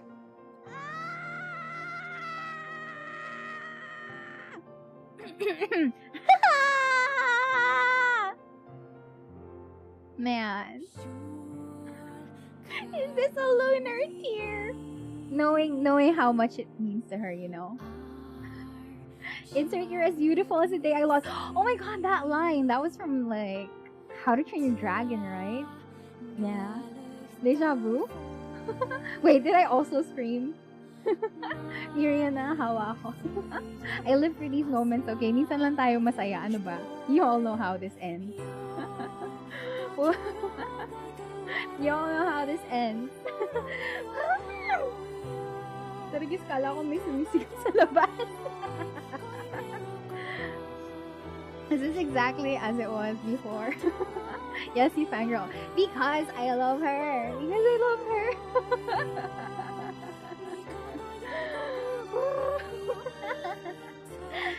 Yeah, let's go. It's not as good as your grandmother's, but I tried. It's not as good as your grandmother's, but I tried! No, it's great. Thank you. And then she wears it in her hair. She feels like she's worthy to wear lunar tears again. Oh. Kaine waking from her long petrified sleep. Shut up. Emil's unflagging kindness. Our reunion was a happy one, and we let it wash over us like rain. That is, until Devila and Popola had to go and ruin it all.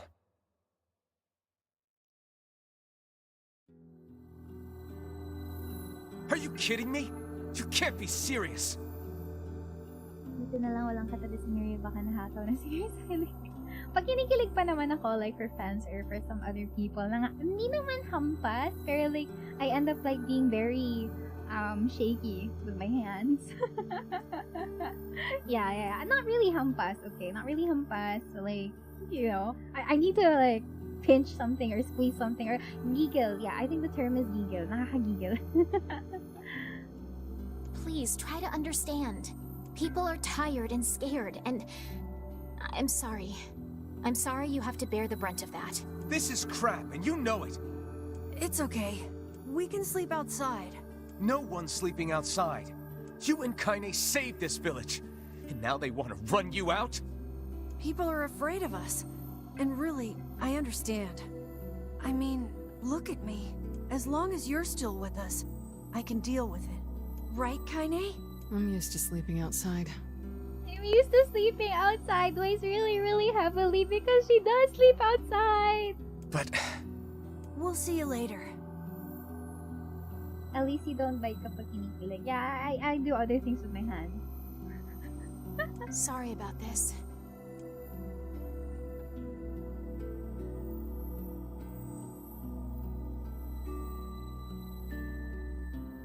What is the matter? Kaine always sleeps outside. I never thought about that until just now. Never even occurred to me. Damn it. He cares! We should turn in.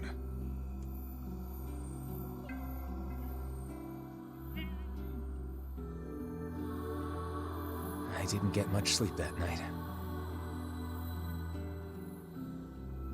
For the first time in my life, I hated Devila.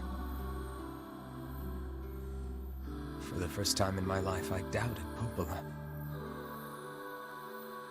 But those feelings are pointless in the end. They said and did what they did for the sake of the village. To protect it from the horror of the Shades.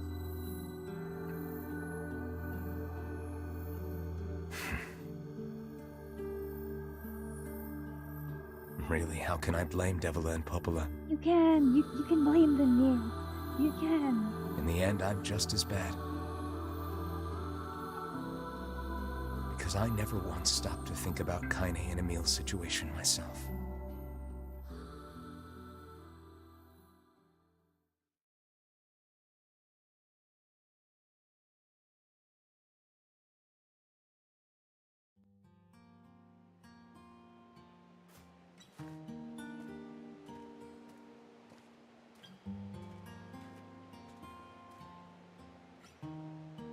I should apologize to Kaine and Emil. But what good would that even do? I don't think this happened in the first part, right? This doesn't happen. Miria dinidemonios Miria. It's true though! It all went wrong. Because it started with Popola and Devila. This backstory explains a lot why Kaine only wears sleepwear. She has to keep the image her grandmother wants for a beautiful young woman. Yeah. But did this happen? I don't remember the sunset scene. I don't particularly, or I might have goldfish memory at this point. I feel like I have goldfish memory. Yeah, I'm not sure. I got a fire going. Wait, is that... Has this happened before? Campfires are weird. This is new. IRC did it. I feel like I Especially the can scenes stare here at for the something. flames. Wait, I'm hearing voices in my head. Oh, it stopped. Don't get all googly-eyed and catch me. Oh my god, it was them, they were I'm talking. so happy to get to talk to you again, Kaine. Ah, the music is so perfect for this. I feel like the remake makes it less replay on gameplay than usual. Yeah, I guess so. happy I get to talk to you again, Kaine. Yeah, me too. Wholesome shit right there! Oh, I tried everything I could think of to save you, you know. I mean... I polished you with a special cloth. I poured warm water over you. He tried to melt Kaine. He tried to melt stone Kaine. Oh, Emil. Emil. Wait, you poured water on me? Yeah, but it didn't really do much except make you all shiny. Hey, Emil. Thanks for saving me. Wholesome shit, and then there's me. And then there's me near at the side. Like, parang I'm eavesdropping, like, I should apologize to them. But like, wait, they're talking. Let me hide in this corner while I listen to them. I guess you noticed how I look different now. I'm sorry, Emil. I'm sorry for all of it. Emil is hugging his knee. Well, I mean, this new form isn't all bad, you know? At least I can look at you when we talk, right?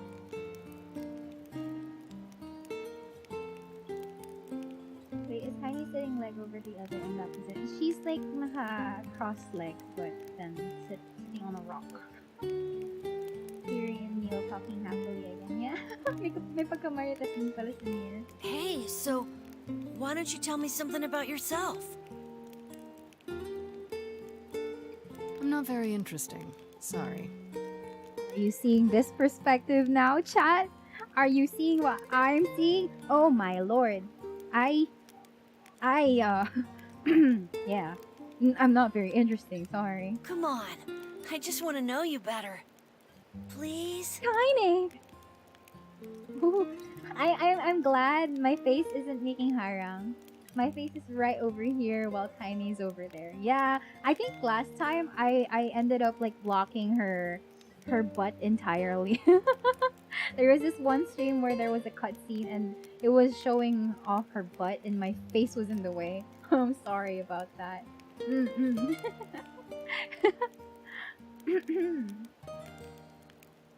Fine. We get to know more about Kaine! This all happened when I was a kid. Before the whole shade possession thing. My body is... different. And when the villagers found out about it, they started treating me like a freak. But one person, my grandmother, accepted me just as I was. Kaine, you're so beautiful. No matter how bad things got, she gave me the strength to keep going. She's really special to you, huh? Yeah. Oh, hey! That gives me an idea. Since we cured your petrification, we should start looking for a way to cure your possession in my body. Wholesome, Emil. I know we can do it if we all work together. Please talk about NIER. Please chica about NIER. Heck, it'll probably be super easy. Let me guess. More warm water?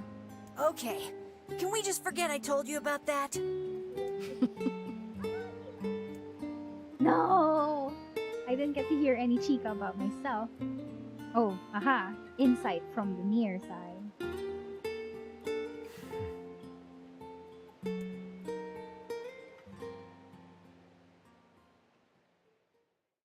The merchant has to the village today and she just kept telling out the crazy stuff about her big family. She said her name was a Court. Man, we missed Sleep out. well? Sure. And yet your red eyes tell a different tale. Don't be so hard on yourself, lad. I need to go see Devila and Popola. Very well. Yeah, we're back. Gold moonflower seed. 900 gold. You only have side quests. You don't have any incomplete quests. These are completed quests. So the quests carry over. Alright, let's see what... Oh, what's this? What might that be? It's Mom's diary. I have not heard you speak much about your mother. She got the black scrawl and died when I was little. My apologies for bringing it up. It's all right. I can barely remember her face anymore. This is the only thing I have left of her. Reading it helps remind me of when we were still a family. I see. But the final entries get a little strange. In what way? Well, here, take a look. Eh? Wait, wait, wait. Wait. Happy Mother's Day. Say there. Happy Mother's Day. Can you not hear me? Eh? Is that Papa Nier? Why are you standing about like a slack-jawed ninny? Sorry. Felt like I was dreaming or something. Sleeping on one's feet is quite the talent indeed. Come now, there's the door. Right. Let's go. Papa Nier! Oh my god! It's the other Nier! Oh my god! Oh my god!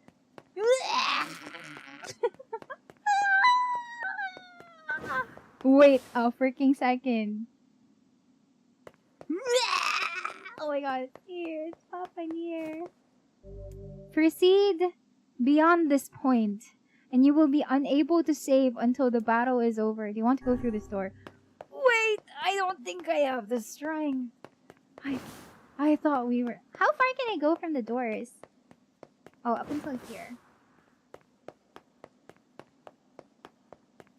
This is what Nier would have looked like if we played Gestalt. If we played Gestalt, which is not Big Brother Nier. It would be older Nier. Yeah. Wait, I need to save. I need to save. Leave this area, yeah. Wait. I need to save first.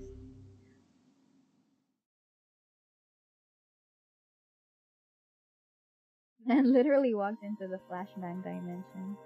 My word. Something wrong? I feel as if I've just awoken from a most unpleasant dream. I know what you mean. That happens to me whenever I read it. Okay, now I wanna either do main quest or actually do that one. Whoa. I'm torn.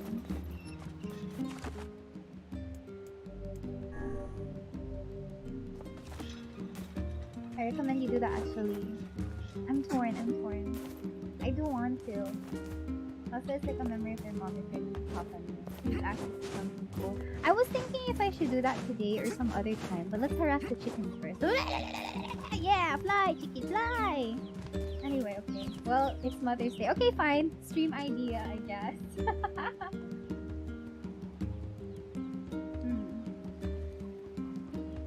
Might as well do something mother related. Okay, we'll do the mother's diary side quest. I saved now, right? Yeah, I saved. The diary? Yeah. Lately, I haven't been able to stop thinking about it. Lately, I haven't been able to stop thinking about it. I say as I've only passed by this diary for like a minute, and then I went to save, and then now I'm back. The world of the recycled vessel. Right.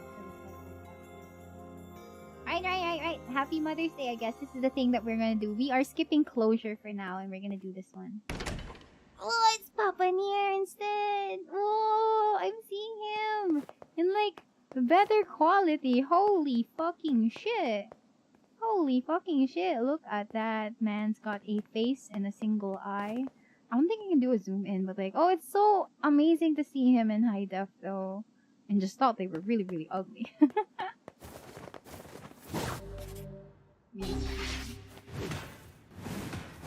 Yeah, it was so much better. When I played Gestalt back then, all of the characters were like really, you know. I mean, I'm not gonna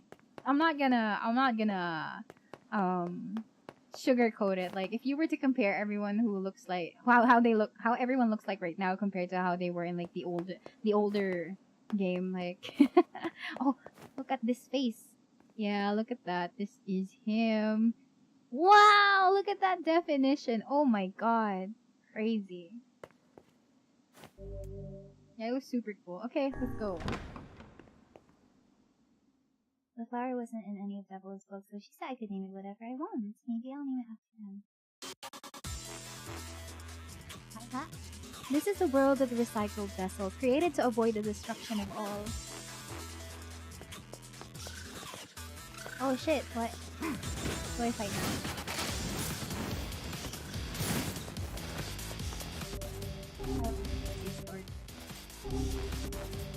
Oh man, music nice. Wait, if I fall, I die.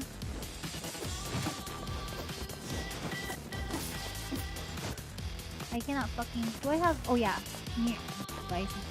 Oh my god, this place gives me flashbacks. Do I have my items? Yes, I have my stuff. Okay, they're coming from down there, so I guess I have to go downstairs.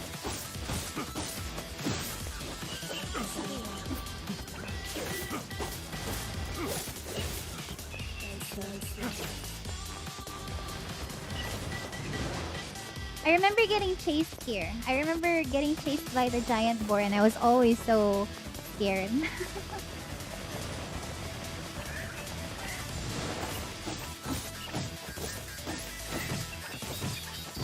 Owie, owie, owie! What am I doing? Right, I can do this.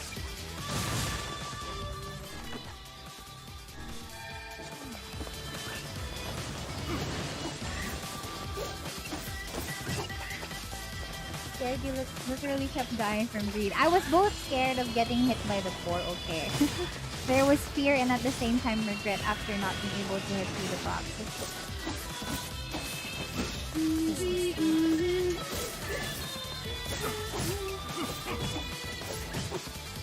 Oh wow, I suck at this.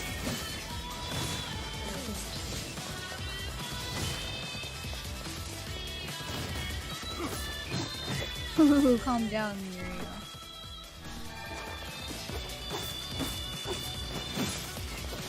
This is supposed to be a sad song. Why is it a banger? Well, can I just jump down? Okay, if I jump down, I die.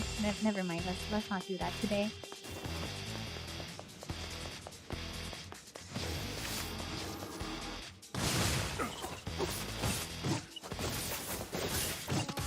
It's so nice being able to see Papa NIER instead. Let me eat a few potions instead.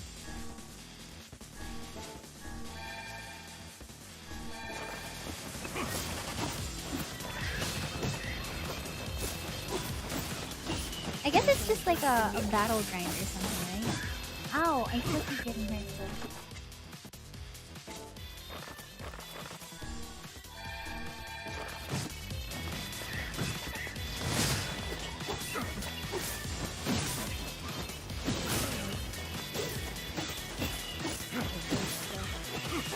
Chana, remember to leave attached to the 100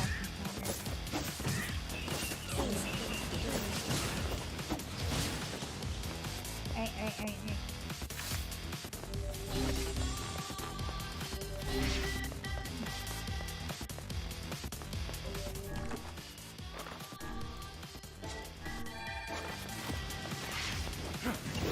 There's so many of them. What would you use? Unless you can use that.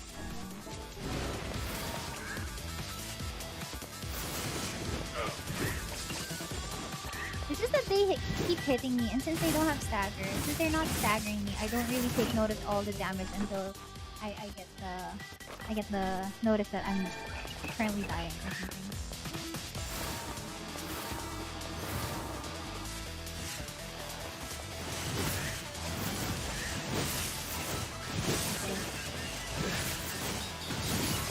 So pretty though. Oh, so beautiful.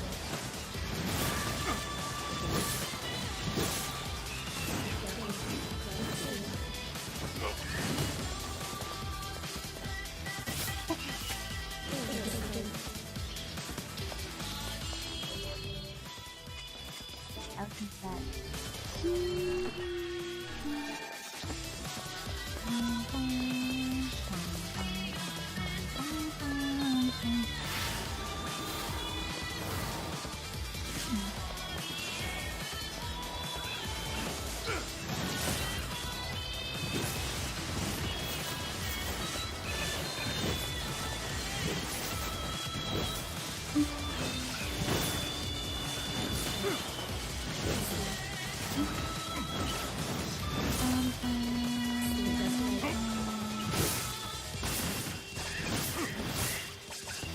there's just so many of them.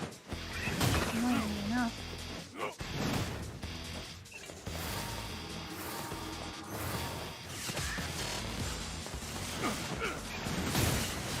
Yeah, let's go. I guess I'll just use like a full ass recovery potion for this one. Since I'm really hitting slow. Okay. I'll use it now. Ooh, that was close.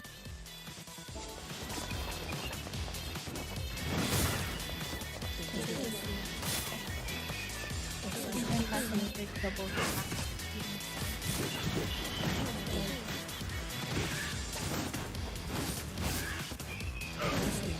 defense drop since you have a lot of damage anyway. Yeah, I should use my drops. Si boss yung nagsabing mag-hard mode tayo. I think they're all using physicals anyway. Also, your voice is getting soft again. Okay.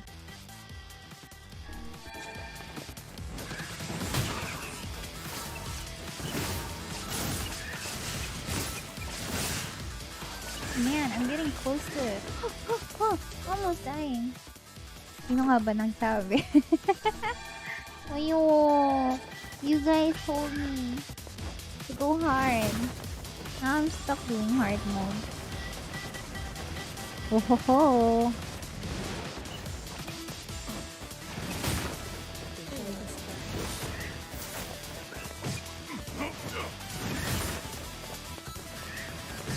Ow, fuck.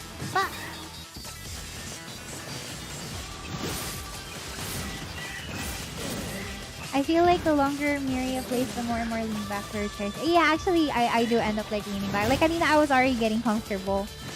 My mic position the position right now kind of makes it have to like, I don't know, you have to sit up straight. And my mic is posed for sitting up straight, but I have really bad posture. So, eventually I do lean back. Like, right now I'm leaning back, and I guess that's why my voice is getting off.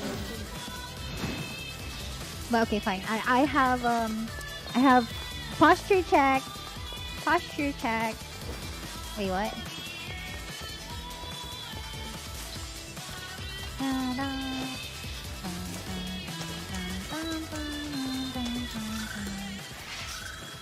Oh my god.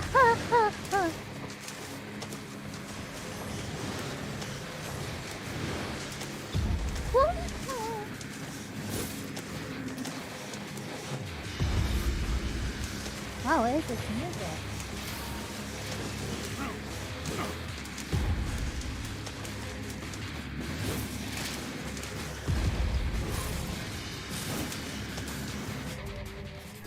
What is this music?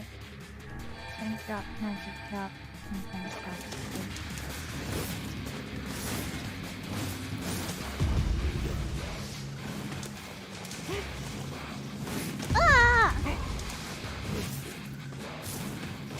Maybe we need to abuse the drop start phantasm.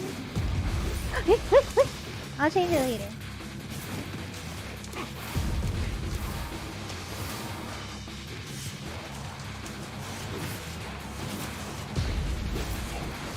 Owie. Oh, you're doing really good. Thank you. I barely use any other kind of like magic, honestly speaking.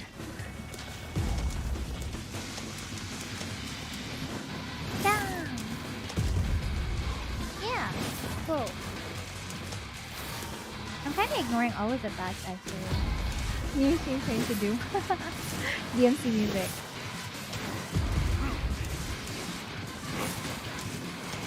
I think I lost all my drops already. Dark Phantasm is my... Okay, fine. Let's do Dark Phantasm.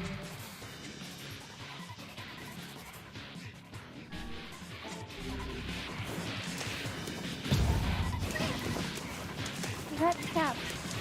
Problem is I'm not used to using Dark Phantasm.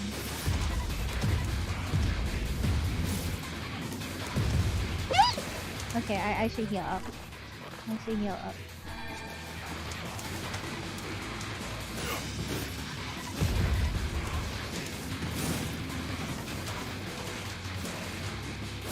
I mean, the start of it looks cool, but it's really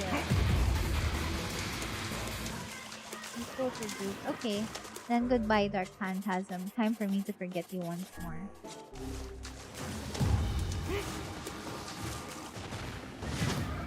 Poncha, poncha, poncha. Poncha, poncha, poncha. Yeah, let's go. Okay. Screen is turning dark. Ooh! Free heal.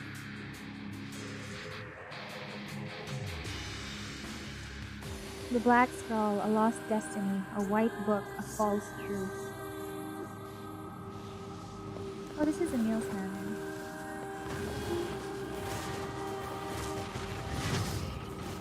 The color saturation is so trippy, honestly. But I like it because it like makes for a different experience. Wait, they were down. No, I wasn't chakaking them. Chakak. Chakak. Double chakak. Yeah, let's go. I can't do triples, I guess.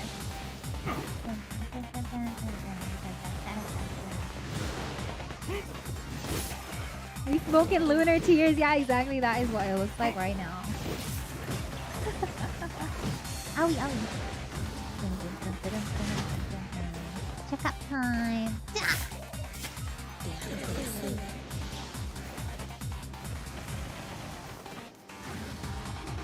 Why are you running?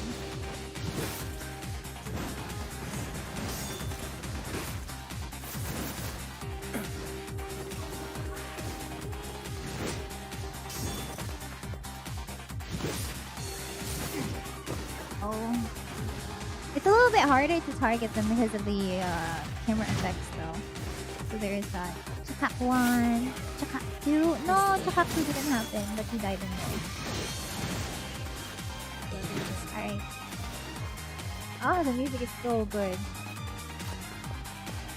Show yourself. Oh, there you are. It was hard to find them.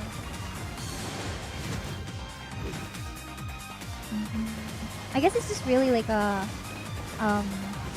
swarm of mobs at some point. So like, how are you guys doing so far? Like, tell me your thoughts about Kaine, I guess, while we're like doing this, while we're doing this mob rush. I still love Kaine, although I do feel bad for her. Chakak time. 1. Chakak. Chakak. No. Again. No, I've got to send it.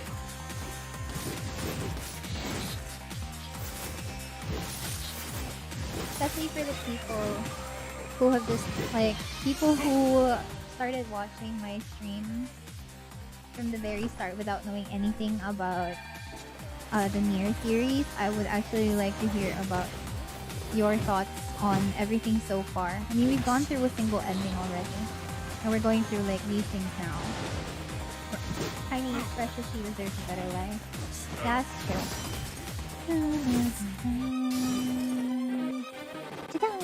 Ow. The music is turkable. Exactly, it is. I think most of the songs in NIER actually have a remix. They have a remix version. Oh wait, I'm gonna do what you guys taught me. With the music and all. I mean with the music, with the magic and all. Since these are groups of people. One, this is missing a piece for me. Sadly, is what is wrong with her body considering her possession was after the attack. I wish we could play as Kaine. One here goes in that head of hers. Her voice actress is awesome. Yeah, Laura Bailey's great. Bailey's piece not just in like spoken night and emotion. So many. And it's really hard to see through this color effect, but I guess it's part of the... maybe I should have like... What?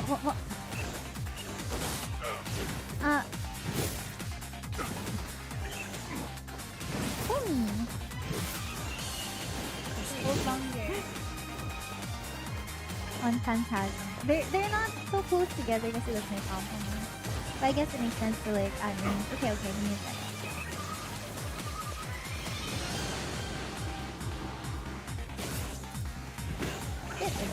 I can't even appreciate the effects because of the the other background colors.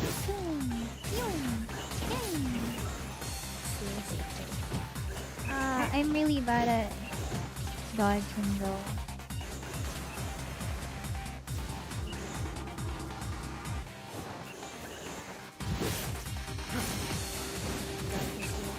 I know. That's why it's not really the most ideal. Oh, she.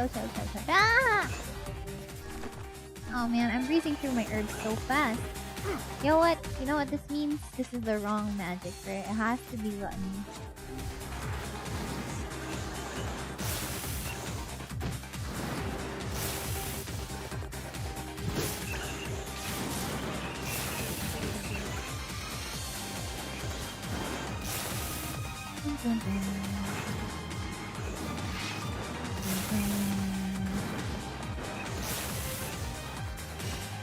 If only I could target a little bit better. Ah, right. I should use magic drops for this one too. I'm new to this and I must say Kaine is so freaking beautiful and kind must protect. Kind? She's kind? Wow, yes. Half damage.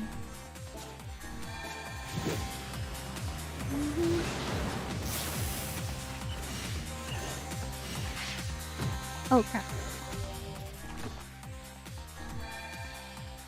In a way she is nice. Okay, I guess.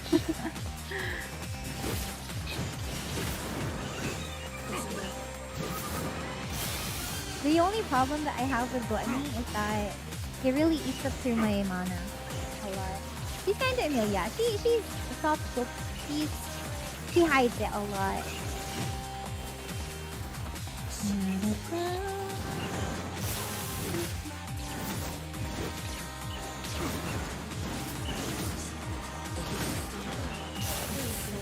Owie! Someone trying to torture me with kind words. That's a very specific ask, if you ask me. Alternatively, whirlwind with heaven. Okay, you're right. That's a little bit better. Wow, I'm not thinking straight. Ay, ay, ay, ay, ay. There we go.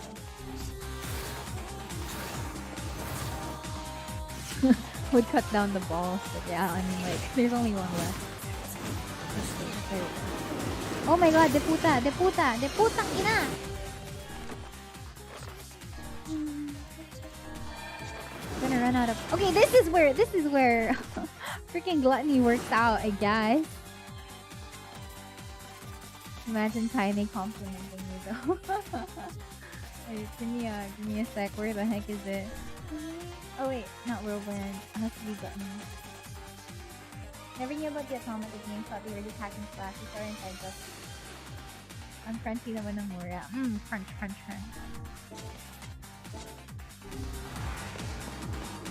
Oh wait! Oh my god, these are the balls that can't be absorbed. I can't absorb these balls. I can't absorb these balls! No! I hate this so much. Holy fucking shit. I can't even see if... Oh my god, these are not the... gluten-free. Yeah, these are the... I think these are the dark purple orbs. These are the dark purple orbs instead of like the regular red orbs that I can absorb in. Yeah, I can't eat these balls. Aww, I'm dying. Let's use the magic capsule instead. Huff. I might need to use a faster sword at this point.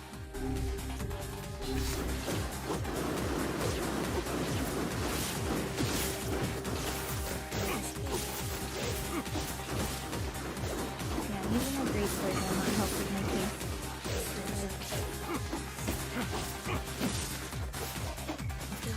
Okay, no more balls. Toxic quack. Oh my god, they're only giving me medicinal herbs. Dark wall maybe because you won't get hit. I'll try that later if there are more balls later, like magic balls. Em told me a story before bedtime the other day about husband and wife with matching red bags. Oh my god, Nier told Yona about them. Soldiers of salt calling forth white death. They are legion. Oh shit. Oh, these are the absorbable balls, I think. But let's try Dark Wall, sure. I think Dark Wall is one of the lesser magics that I use.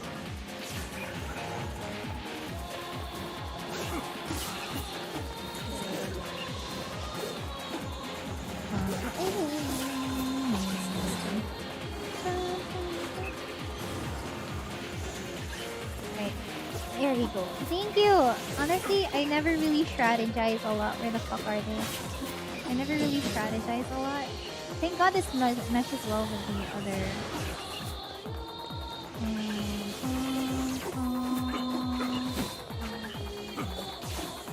Magic? No, not really. It's just that I barely use these because I always prefer the more offensive type of magic. Yeah, I usually use the more offensive type of magic. And now they have balls of their own. Well, sucks to be you. I got bigger ball. Well, it's singular ball. I got a bigger ball. But yeah.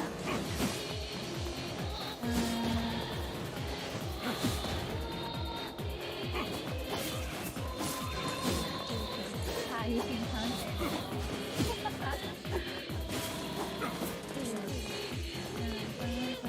oh my god, it's rolling.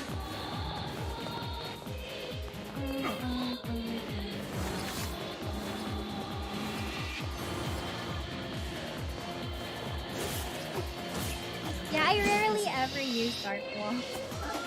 Surprisingly enough. Everything is always either offensive or fun. Or at least whatever I think might fit the moment, but I never really strategize super heavily enough to actually appreciate how much I can do in a lot of situations.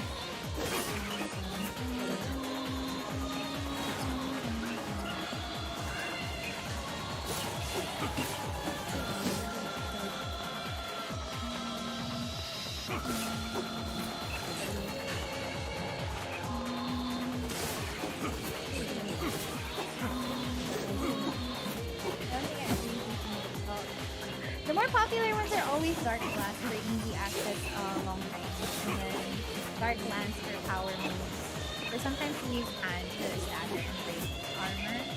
Or, but to be fair, combat was kind of really clunky in the older version.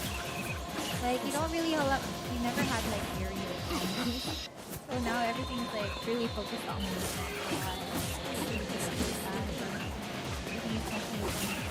The combat system in itself is like a huge one. I remember playing through the older ones and like I felt really discouraged because even dodging was really clumsy. Oh, yay! Obtain the one-handed sword full swing race. Obtaining this not earned.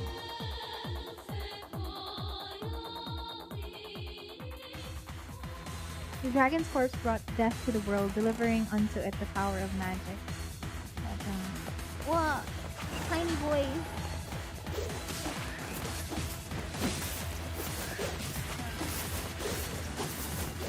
You cleared it. Or have you? Miria's playstyle is how fast can I and how much damage can I do. Also, I trust that. Yeah, exactly. Thank you. I think you just like oh yeah, Phantasm time. Let's finally see how good it is. And yeah, that's exactly how I think about my playstyle. Like if I can do big TP numbers, I'd be really happy. And if I can kill really fast, I'd be really happy. What's the point? Yeah, the Texas reference to Drakengard, exactly. I'm just Angelus. At the same time, I also miss Mikhail. Well, originally Michael. HP, oh yeah, I totally forgot about that part. Oh, I have HP to take care of.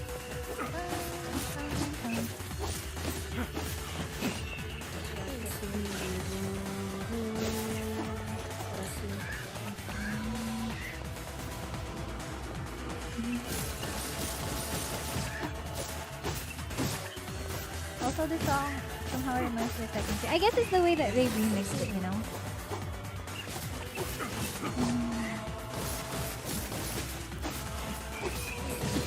You know, if I utilized this a lot better back then, in the old... in the first game, or like the first time I played through ending A, I think my life would have been so much easier. IDPS is the way to success. Yeah, exactly. I'm not necessarily a speedrunner by any means, but I like it when I have like a timer and see how fast I can clear waves and waves with like mobs.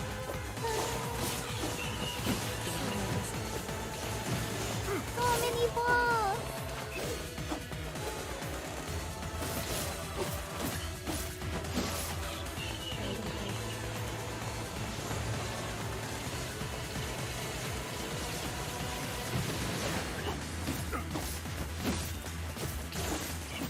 He likes it when the damage numbers go up. Whoa, whoa, whoa, whoa, whoa. I can't see! Oh! I cannot see. Oh my god. I'm trying to change my magic.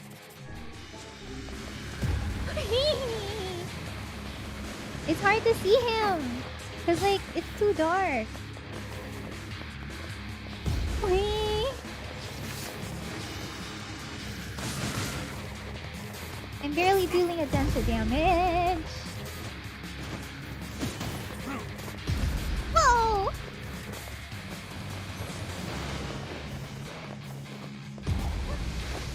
If you want cheese, you can get Dark Wall and Dark Whirl in that order. You won't get the spell. Oh really? Because like whenever I have Dark Whirlwind and then I use Dark Blast, it usually disappears. Okay, I'll try that later. But right now I only have like one big boss to deal with. And I'm barely denting it at all. Barely. Trust in iframes. Trust in iframes. Staying at range might be better. Okay, but whenever I go range,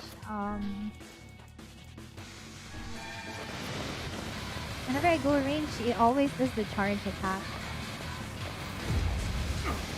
Oh my god. Let's go Papa NIER! Thank god. I know how to try it. No, I think it's bad for you to be at range. Oh, okay, I see. I understand better now. Thank you, thank you.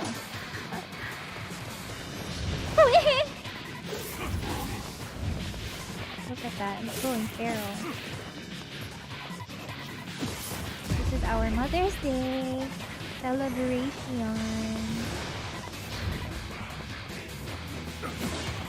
Oh wow, it's guarding his ouchie. A hand. But Beastlord is really slow. I mean, Beastlord is fine. I love Beastlord. I leveled him up to the high heavens, but I'm so poor. Okay, celebrating Mother's Day by killing shades. NIER would approve, of course. Oh, I need to heal as well.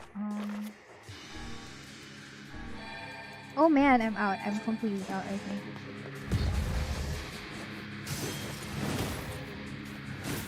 I heard it! I heard the armor oh, what? I heard it! I heard the armor break up! Fuck you! Fuck you, fuck you, fuck you! Okay, I might die, so I'm use this recovery potion. Oh fuck, this is really a test of like endurance. Sinong mas matagal maglalast between the two of us, and I'm pretty sure I'm gonna lose.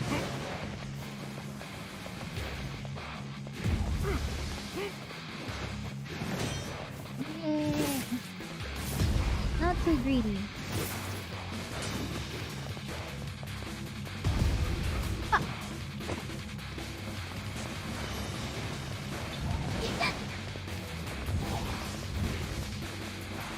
Oh man, fuck you, fuck you!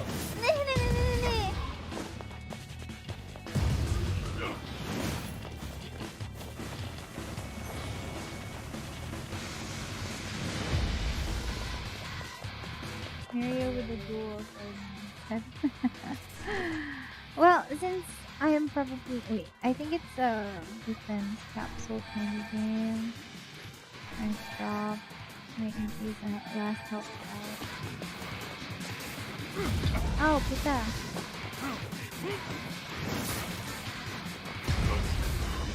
Okay, I did not use this time. My god, just properly.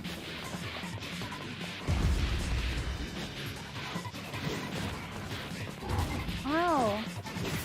I think I'm gonna die.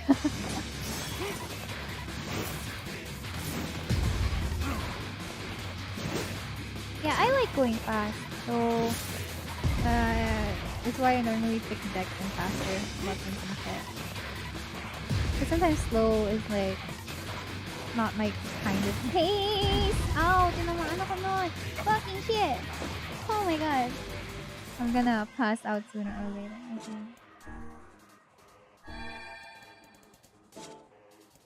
Side dodging loses my tempo. Yeah.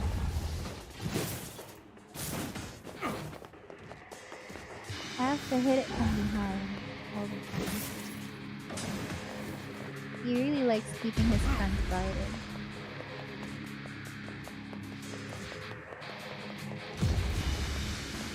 Need to get behind him.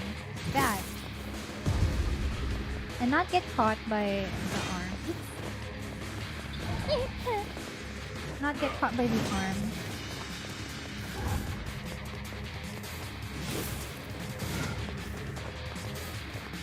Okay, doing okay so far. Charging up his hand.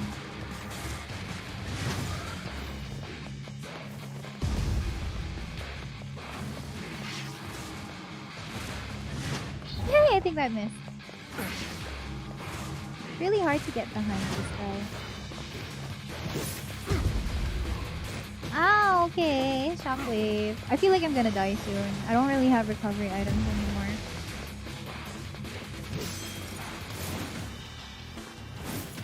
Ow. So this is Dark Souls 4, emphasizing the dark part.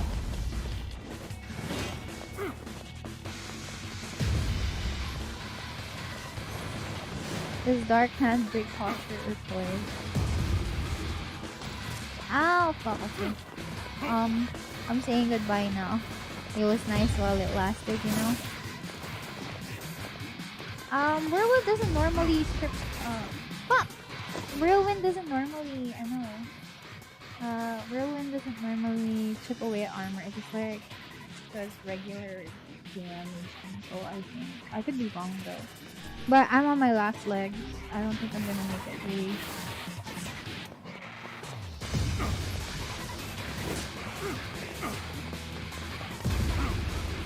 Boink. Okay. Yeah, this guy's really tanky as fuck. So there's that. No, it's saved! Oh my god. Is it done?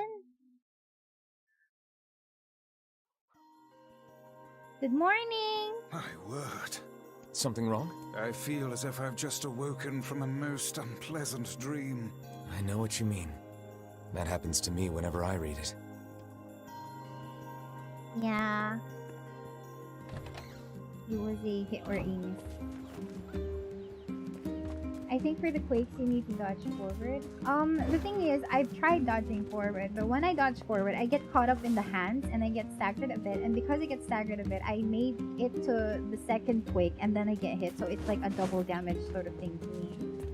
It was a good attempt. Yeah, we can do it again next time. Guess no moms for Mother's Day today. I should talk to Devila first. What? Why? Jumping maybe. Yeah, I feel like it. But I'm not sure if it allows me to... I'm not sure if it allows me to do it again at that specific point or I have to do everything all over again. Wait. No! It took all that I had! It took everything from me! I can't even replenish it now! Forward dash, getting behind and then something. Oh, I haven't done the jump, I guess. I will overwrite the... I will overwrite this one now. Hoarding compensation. No, I mean, to be fair, I have been using all of my stuff properly, you know? Just to take travel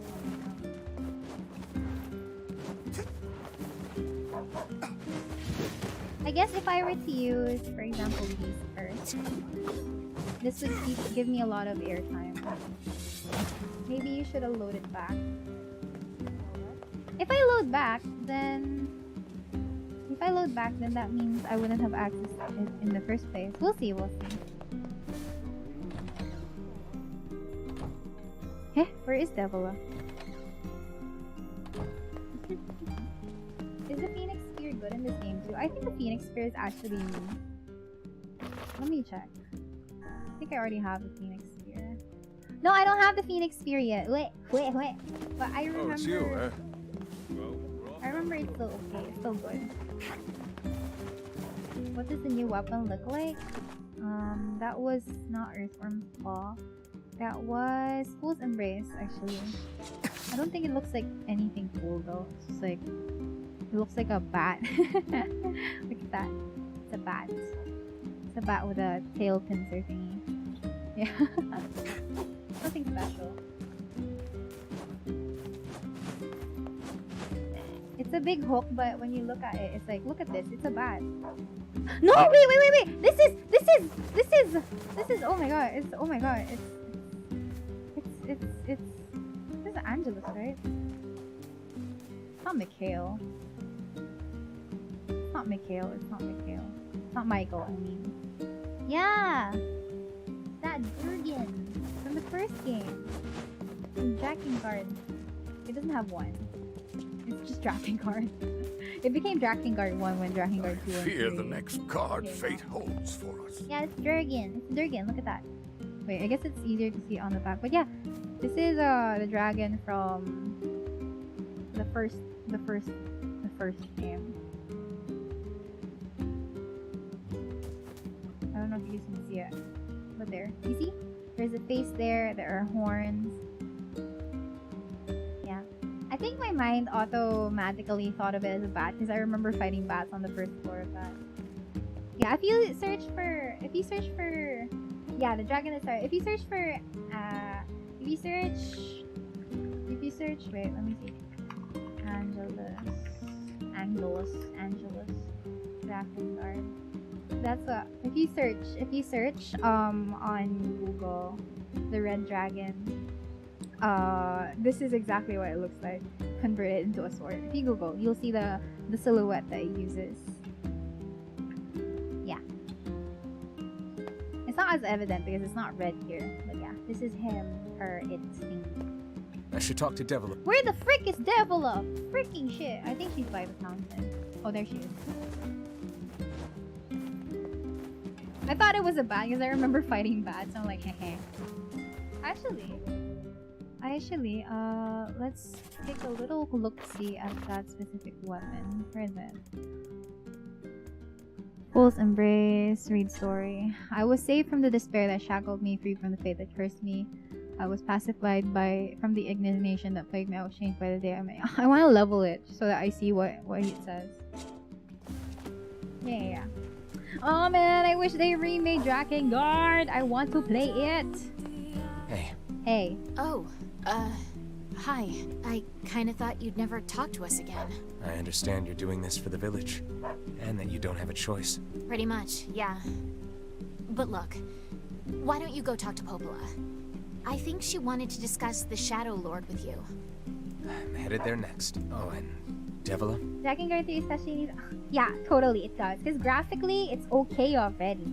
Like, graphics-wise, I guess you could use a little bit of a tune-up, but nothing so major as, like, Replicant and Gestalt. But, the combat could totally fix itself a little bit. And at the same time, I guess the frame drops could be fixed at some point.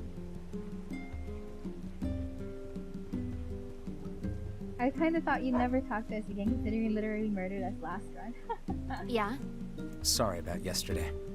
I shouldn't have lost my temper like that. You don't need to apologize. Anyone would be upset when their friends are hurting. With Unreal Engine Party. I Let wish. Emil and Kaine know that so we're sorry, alright? Alright. I'll be so pretty.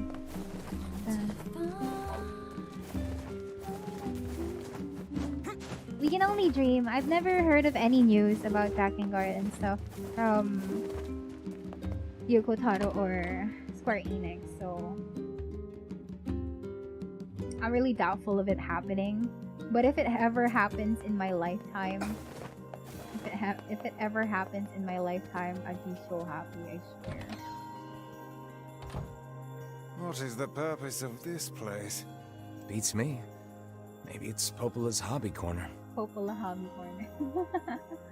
Is this the finale or the side quest before the finale? This is technically ending B already because last stream, last Sunday, we already finished ending A. So since this is New Game Plus, I'm starting from the start of the second half. It's Popola's Hobby Corner.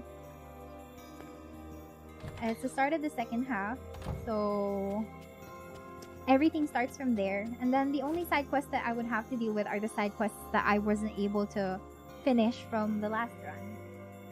That's a really good name for an automata hobby store. The fact that Drakengard passed Tony censorship is nothing short of a 1 in a million miracle. That's true. That's true. I swear. Okay, like listen. Okay, I don't know if this is possible to do, but on the off chance, I don't know. This is just like me looking really forward, looking really forward into the future. But at some point, right? If I ever disappear from this world, and suddenly we get news of a NIER, I mean, of Drakengard remaster. If ever I'm gone, I will come back and holy crap, play the hell out of this game. I mean, that game, you know. Seriously, Popola being able to make miniatures of bosses we fought. It didn't spell sketch before, but now. Yeah. If I one day disappear from this world and suddenly we get news of Drakengard,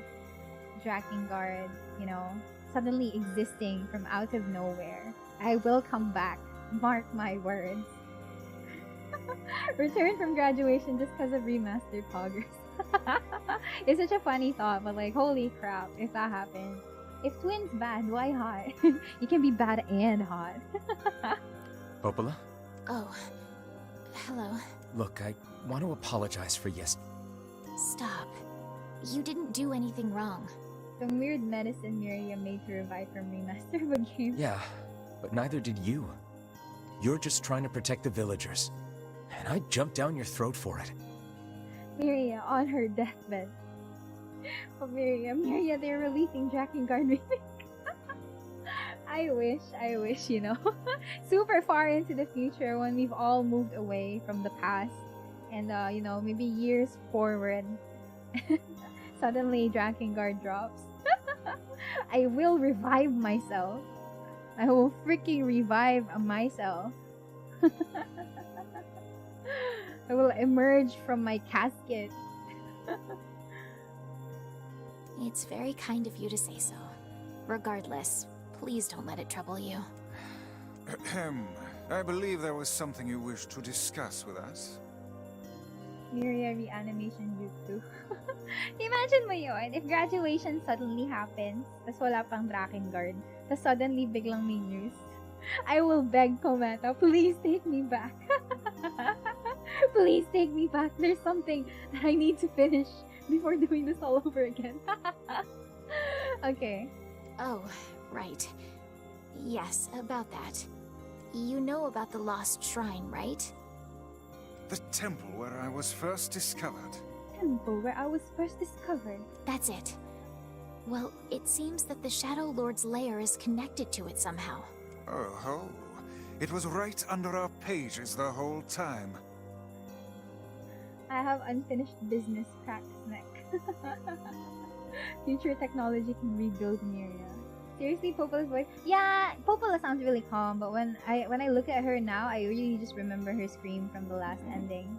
But the bridge that leads there is unusable. Bawal gumraduate hanggang di pa lumalabas yung remake. Oh, So take a boat. so take a boat. A boat? Yes, the canal's finally been repaired. It took a lot longer than expected, what with the shades and all. I also asked them to provide a boat at the path to the Lost Shrine's back entrance. Imagine the shock of younger Gen seeing Miria return for the remake. The ferryman will let you use it free of charge. That should make it easier for you to move from town to town. Thanks, Popola. I feel like you've done so much for me. I'm really grateful. All right, I'll see you around. And for the love of everything, be careful. Yeah, now what? Find the back entrance to the Lost Shrine.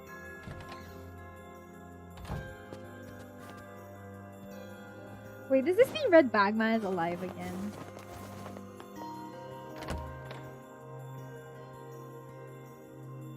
Got a chick home with him. It makes little trips and follows me around. It's just the cutest thing ever. The path above the entrance to the shopping district should lead to the boat landing. Yeah. How excellent to know the canal is finished. Hopefully this puts our days of running all over behind us. The faster we can move, the faster we can save Yona. Let's use it as often as we need.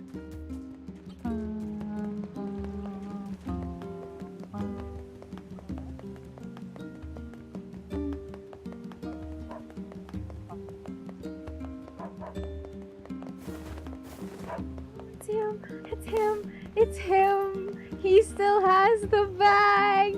It's him! Oh! He's still here! It's you! After so long, in a different lifetime, you were dead and crushed by the boat near seafront. Wait, so our quest marker is... Hey, look who it is! Remember me? Man, this pains me so much. Cause like he's saying, remember me? Of course I remember you, you fool. You died. That red bag. My pages. You're the slovenly half of that couple who refused to stop arguing. Okay guys, end stream na. Ito na yung closure na hinihintay ko. Yeah, we're ending your stream here with a red bag, man. Hey, it's been a while. It's been a lifetime of a while. Sure has. I've been in charge of this canal since we last talked. Friend, I need to warn you of your death. You're gonna die. Please don't get into arguments with your wife anymore. Apparently I did a pretty good job with it because they decided to make me the permanent Time ferryman. with your wife. Be kind, be nice, and I'll tell your wife to stop fighting you. Oh yeah, huh? Congrats. Thanks. Still, it's not all puppies and unicorns. The old ball and chain is always harping on me now about how much I work. Anyway, if you got a place to be, just let me know and I'll take you there. Okay, we need to go to the Lost Shrine Rear Path. Stop, red bag man. I have seen the future. It's good to see him again. The Lost Shrine's up ahead, just past this cave. As well as the Shadow Lord's castle. Let us make haste.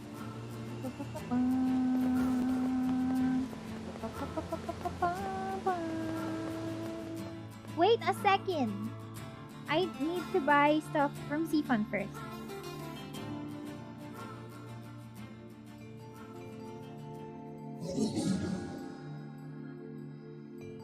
Console.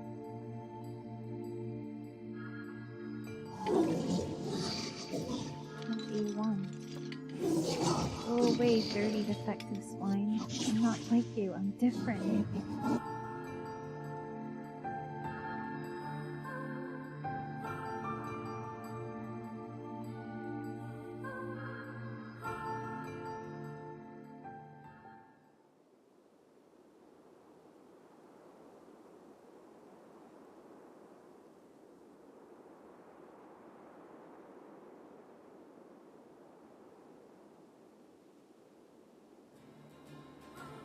Hi.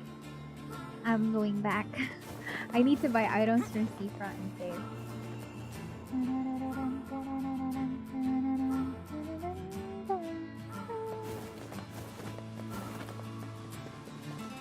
Oh there! Hello there! Let's go to Seafront. I'll buy all my drugs from the associate of that old lady. All the healing stuff and like buffs and stuff. Yeah, I think he's interesting. Which is why I really do highly recommend that we go through all of the endings for the, I don't know, for your closure needs. Let me save first.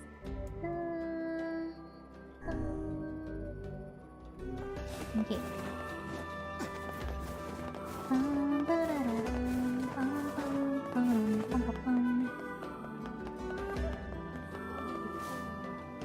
I wish.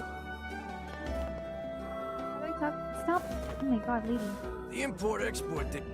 Okay, I still got cash, so yeah, just 88,888 lang pala kailangan ko para full stack. I'm poor You now. tell that to...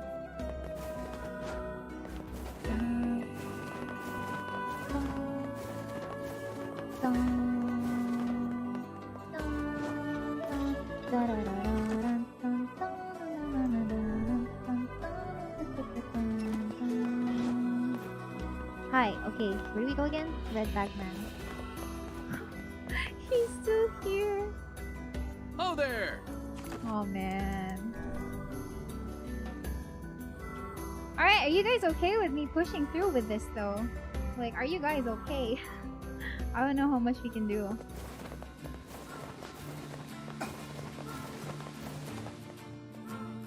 Go ahead.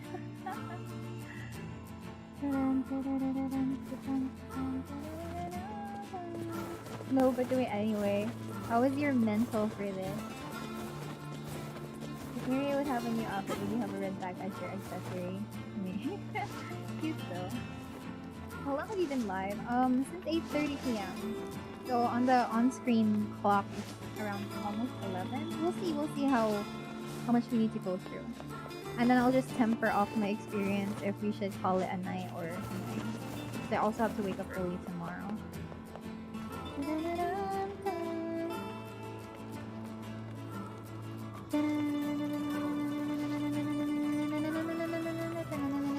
I can't do it so fast. Do whatever you're in the mood for it to stream. I do want to see this through though. We were unable to like do the Mother's Diary quest properly. But I guess we can do this one.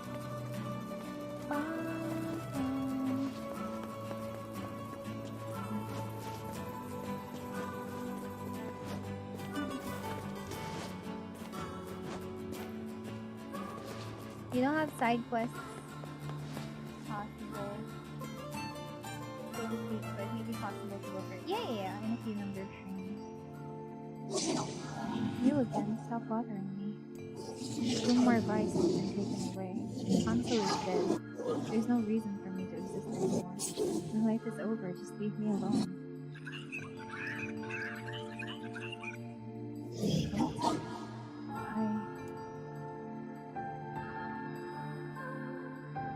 I fell asleep for 20 minutes early, but he's gonna consider back. Glad you're getting some rest though. Ain't you excited, sunshine? We finally get to bathe in blood. Don't talk to me. I want to kill so bad I can barely stand it. I'd like to think I got his voice down pat. Yeah, or something. I'm gonna ignore all of these shades like I did the first time.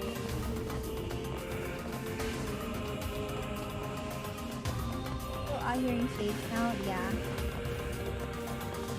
I'm ignoring all of these guys. Like, fuck you! I don't care. I don't care enough about you guys to kill you right now.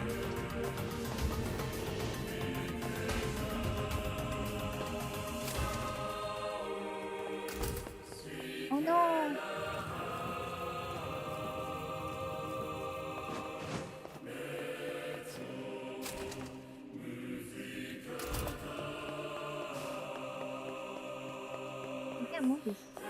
No, the worst part is actually having to do the pulley thing.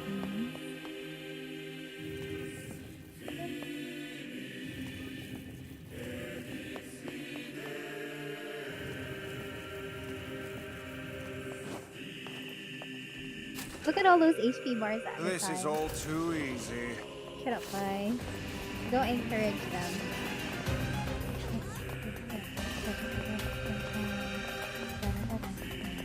I think this path is blocked, so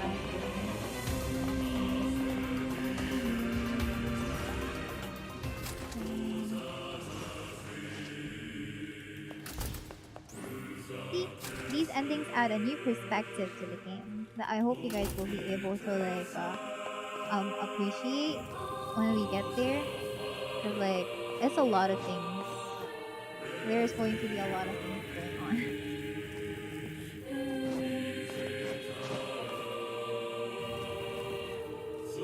Kinda makes you think the shades aren't inherently bad. Ah yes, the beauty of storytelling. No, let go.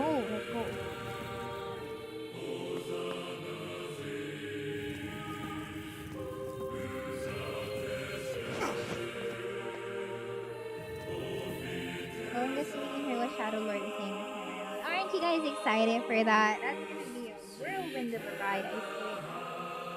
Let me just get my phone charger because it's gonna die soon and I don't want to be a PNG tuber like last stream.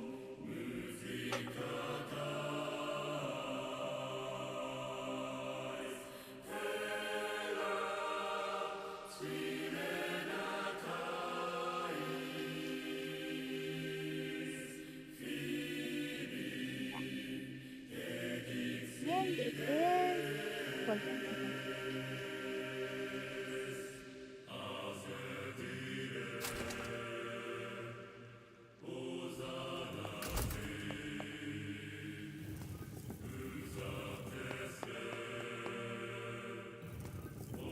Oh, there's gonna be a lot of moving around.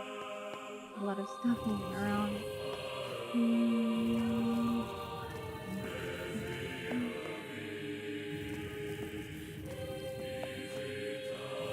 At this point, I feel like I should have done. Well, to be fair, I don't have the options to do the side quest yet because they're not popping up yet. Turn back! Turn back! No, I don't understand you. Only What's with these guys? Ow! Fuck! Certainly not your garden I'm variety, fucked. Shades. No! Their bodies aren't fully functional. Say, I've heard of this. A cursed area where incomplete shades gather.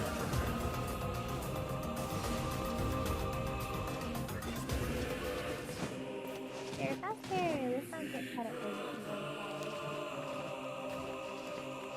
Aren't you glad you can understand the shades now? It is both a blessing and a curse. I feel like I should break this block here.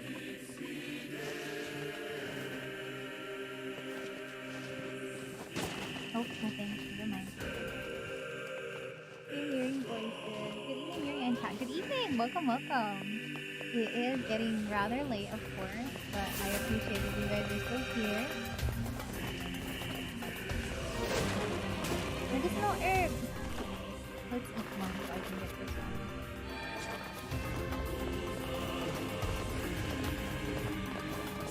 one. I do feel bad for them, of course, but the way that the stories around here work is that there is no true happy ending. Whatever happiness you felt at the start was just a hollow victory.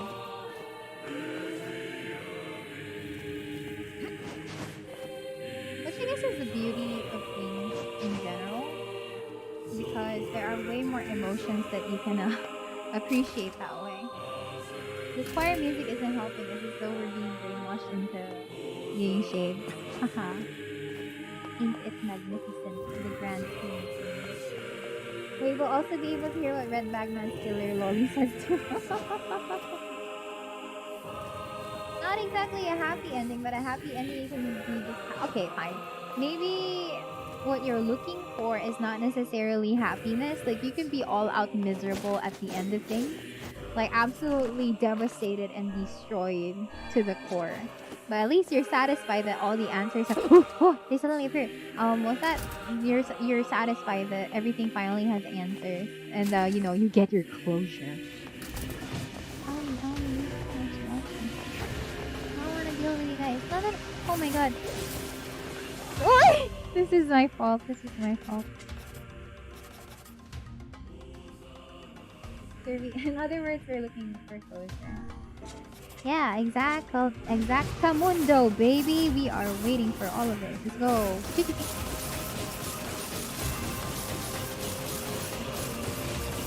Oh my god, glorious number of hits. Thank you, Dark Phantasm. Okay, fine. I have a newfound appreciation for it now.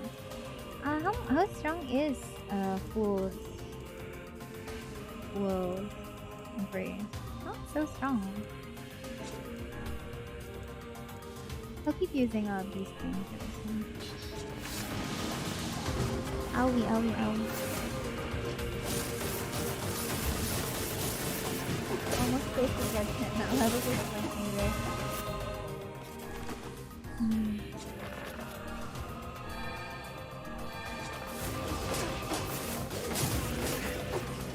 The truth is rarely ever pure. I guess so. I can't open the door unless I was supposed to go elsewhere. Owie, owie, owie. Armored whirlwind is more efficient, is it?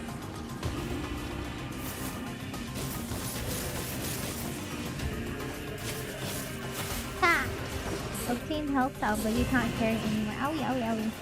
Okay, get hit enough. Get hit enough, Miria, and then you can heal, and then pick that thing up.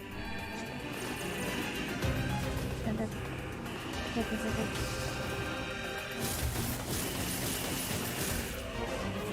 Check out. No. Oh, I can't hit them. I can't hit them like this. Yeah. Oh my god, this chakak doesn't automatically fully kill them. Let's go.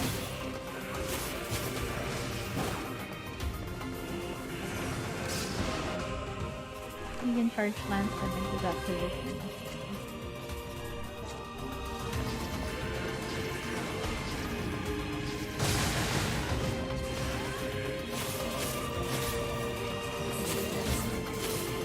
Doesn't fully kill them if I'm using this one. Maybe because I was using like a beast lane at some point. A beast lore. I was using beast lore.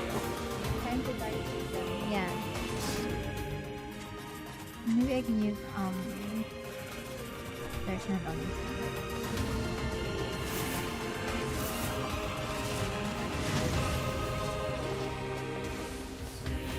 Self, but you can't carry anymore.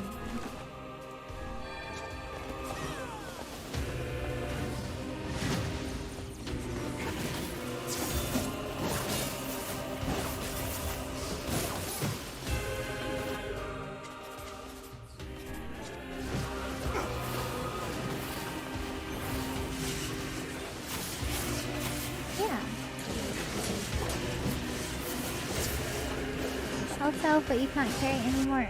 Help self, but you can't carry anymore.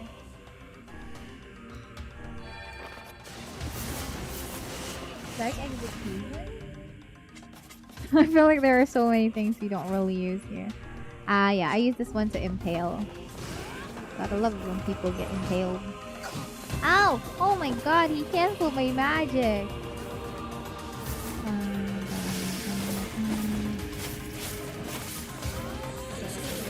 He just randomly thrashes at them.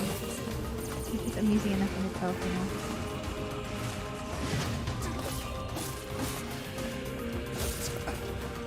Chak, chak, chak. Yeah, if I'm using a one-handed sword, it's more like chak, chak, chak instead of like chak, chak.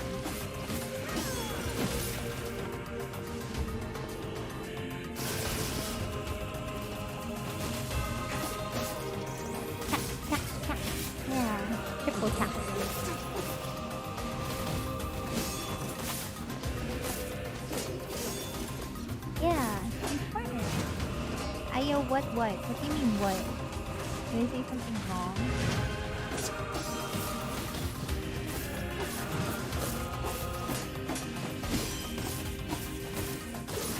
There we go. Strength capsule. And before, hindi ko pala talaga kailangan pumunta dito. Okay. They didn't want me to like...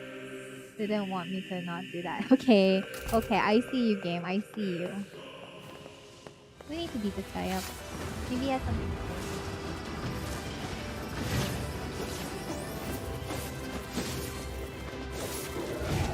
Ouch! I need to strength capsule this.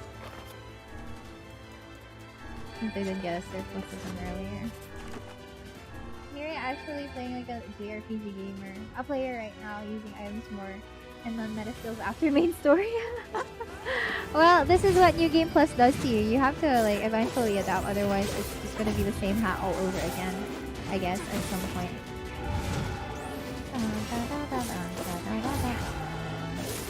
I hope he has something to say, otherwise it would have been pointless to kill him like this.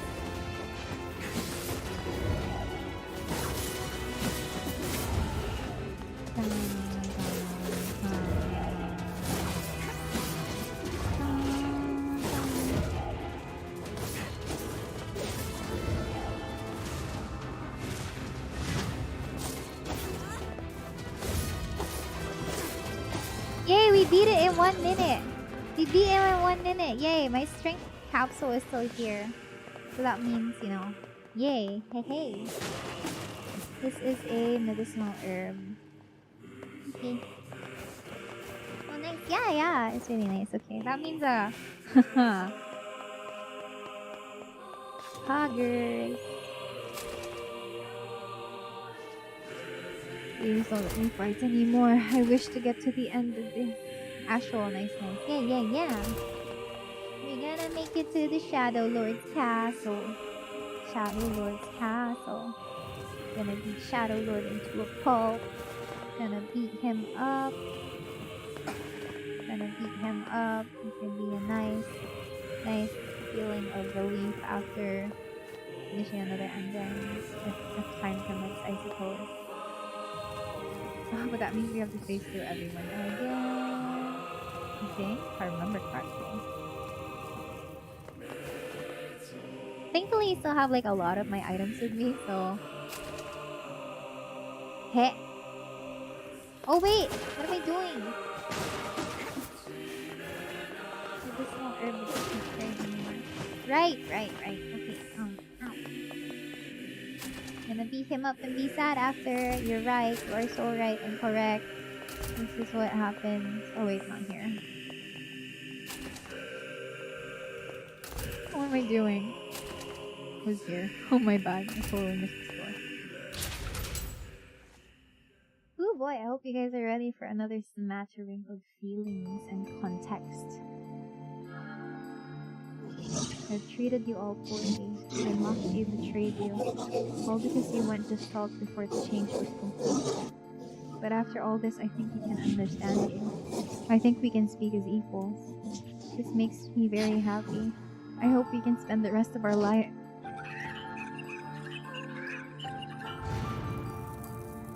What was that?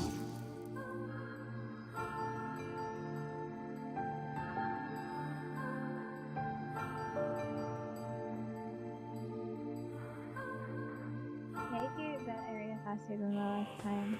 Well, I still avoided plenty of other mobs. Emile? Look, from now on, I'm going to sleep outside with you. Why? I can't accept that you aren't allowed in the village. It's stupid. So you're staging a protest? Fun! Don't waste your time. But it just feels wrong. Well, that's really nice of you, but you still don't have to stay out here with us. Emile. You got a super important mission. You can't sleep out in the rain. What if you catch a cold? Besides, I like camping with Kaine. Sometimes we sit around the fire and tell stories, or roast... Emile, that's enough.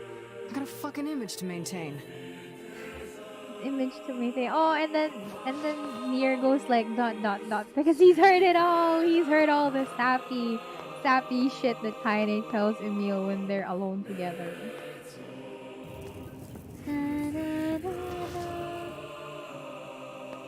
Wait, where am I supposed to go with this?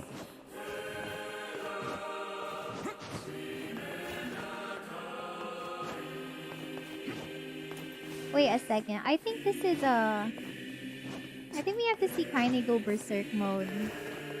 Berserk shade mode first before actually facing through with the I think we don't have access to yeah. Why do I need to bring this thingy bob into here? What does it mean to just talk?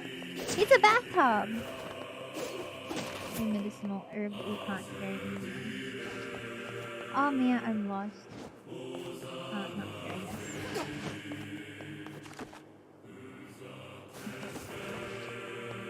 Yeah, she did go berserk here the moment she got stabbed. He stabbed.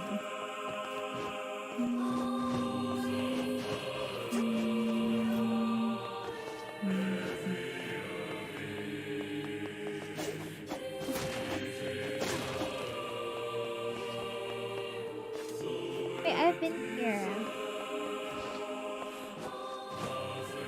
Am I really just dumb? I may be dumb.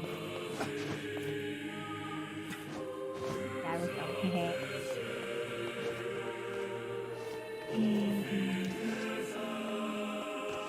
Alright! Hi! We are almost there. Ouchie. We seem to be surrounded by a mob of helpless puppies. Just kick him aside.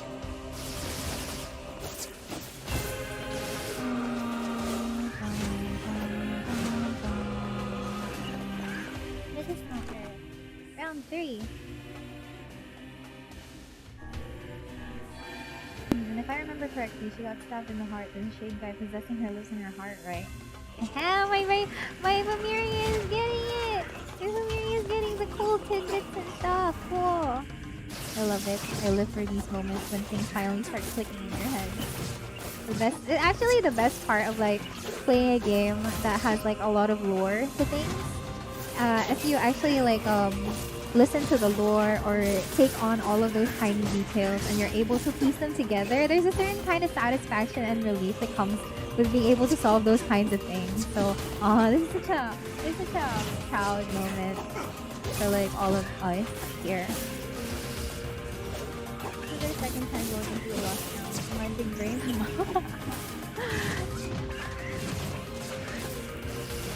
Well, you guys will be able to get some context a little bit later.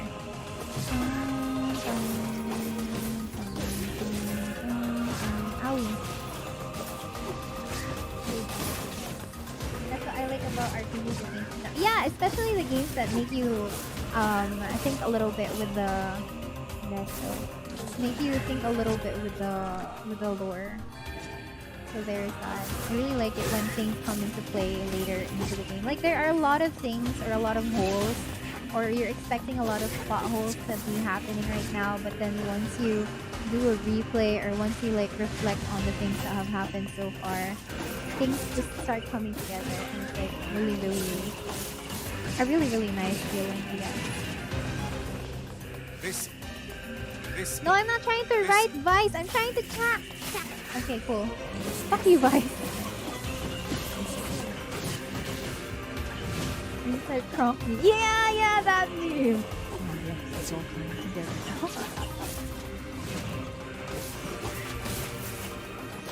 now. Medicine water.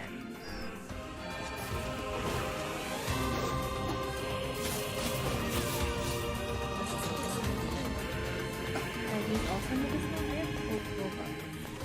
Okay, now we can save. Alright. Stabity stab, let us proceed.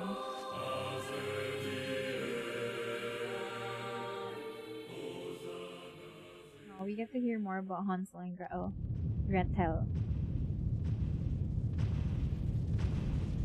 Oh, I'm having huge fun right now.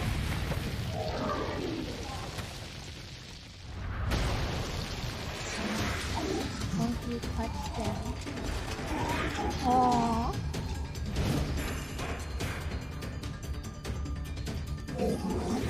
Damn you. What's going on? There's dozens of them! Stop, little ones. They're too strong for you. No! My heart! These are creatures of the darkness. Lure them to the light. Lure them to the light. Pathetic to the end, I see. Aim for that statue. It's the leader. Aren't you guys feeling the pain? He was only trying to save them. After realizing the truths of their nature. What was I doing again?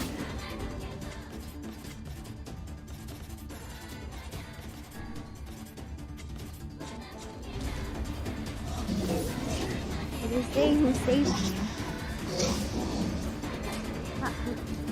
Stop hurting my friend.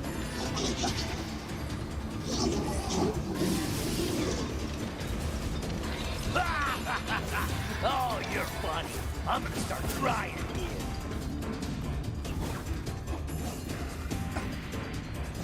I don't know if it's Tyrion or Tyron. I forget.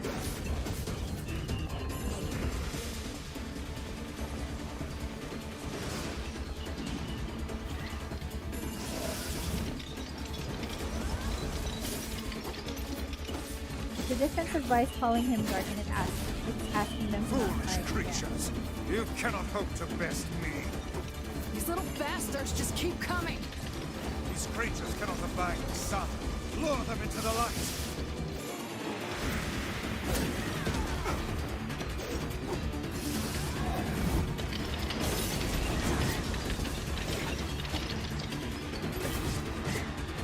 Oh, fuck.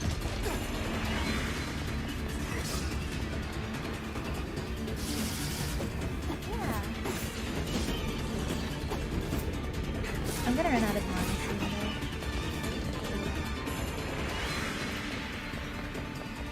Let's see here.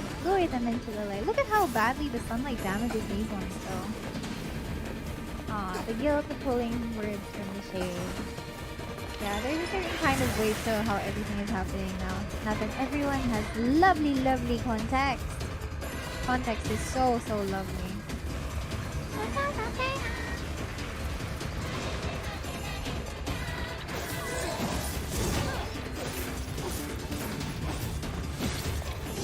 So even though the things get repetitive because like you're essentially doing like a lot of the things at the same time, or at least at the a lot of the things before that you've already done, you know. This goes back to the question we had last time: what are the shades really? Yeah, I guess there's always something new to deal with, so it's not really that big of a slog. You would definitely want to see what happens to the girl at the ship, you know.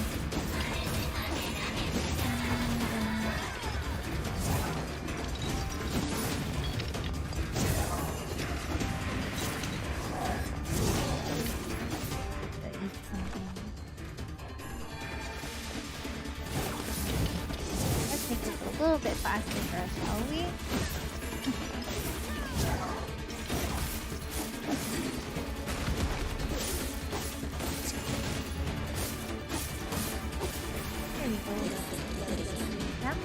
Thank you. We're doing this fine.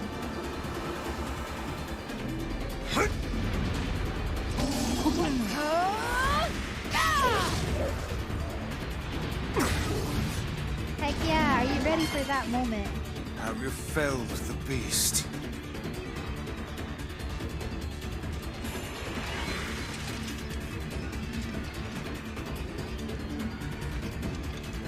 Maybe Becky's magic centimeter passes straight. Those are my friends! This is one stubborn son of a bitch. Damn it, damn it, damn it! Hey there, Sunshine. You ain't feeling bad for this freak, are ya? Ain't I'm no just spinning turning like back him. now. You gotta lust for blood. Embrace the slaughter. All we know is the thrill of battle. Ain't that right, Kaine? Sounds like a sleazy bastard, oh my god. I'm glad I voiced him correctly. I was aiming for the sleazy bastard kind of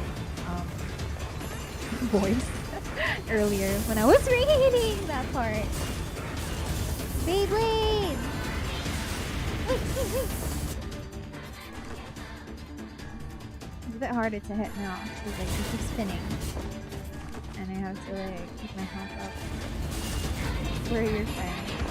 Big spin boy, yeah, exactly. Boom boom.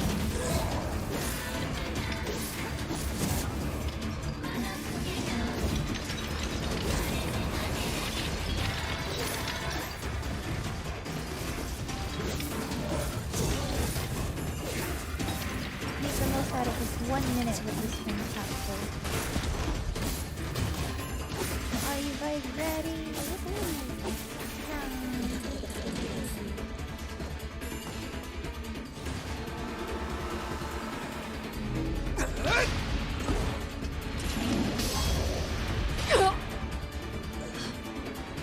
Kaine!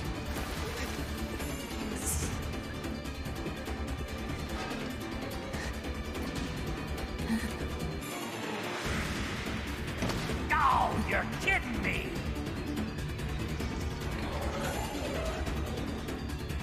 Kaine! Hey. Move, come on, you stupid arm. Move. I'm gonna make this a little bit slower just in case he has more stuff to say. You are incomplete, but our friends make us fools. Okay. Are you saying anything else, Gretel? We are mocked, abused, and hated, but our friends keep us strong. I'm spinning just like you did earlier.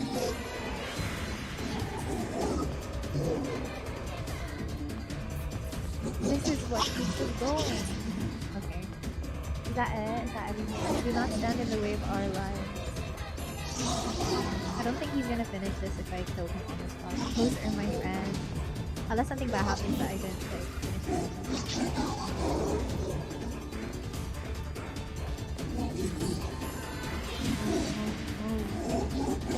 Oh, he's really stuck. Alright. Oh, just one more hit.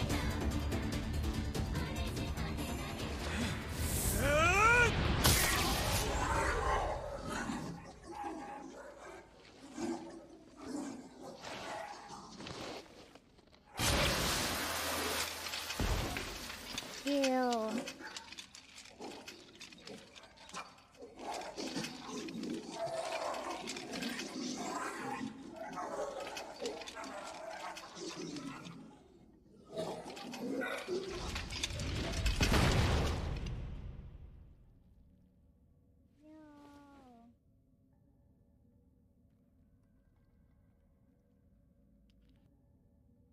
Kaine!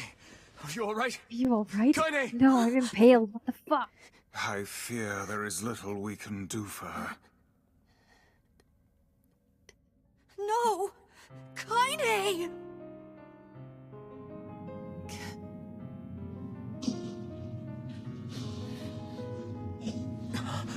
What is happening? It's all over for you, sunshine. Kaine! Kaine!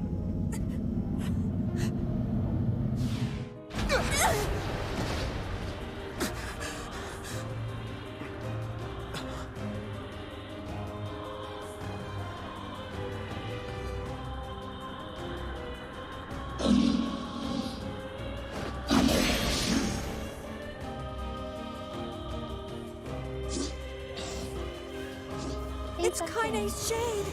Oh wow. No other choice. We must strike it down. Kaine! Come back!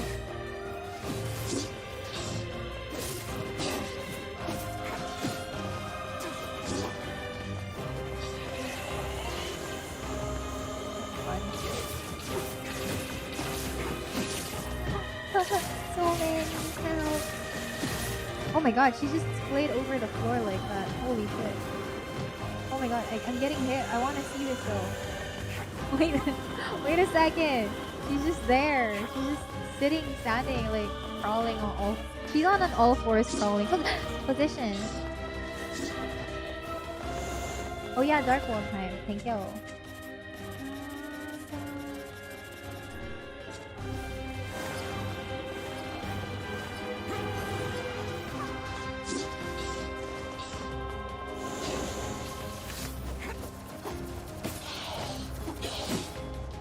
Now, pin her down. Yeah, pin her down. Kaine, please! Oh, I didn't Come get to pin her back to down. us! Pin her down.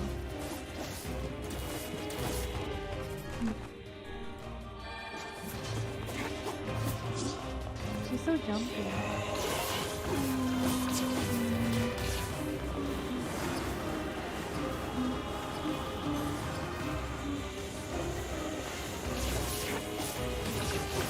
Oh man, we were pretty much like sucking real hard for the first part of the game with ending A using basic ass bitch Dark Blast and fucking Dark Blast or like, you know, just changing it to Gluttony every single time, but there are so much more OP magic or like sealed verses that I could have used. I feel like an idiot. I'm only realizing it now.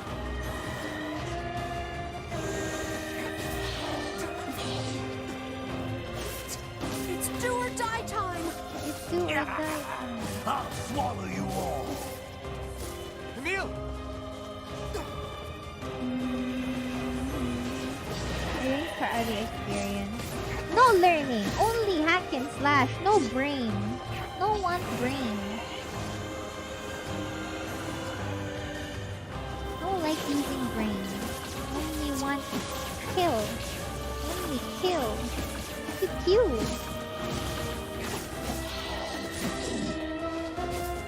Stop Kaine from acting. Oh my god, I'm so bad at this. Oh my god.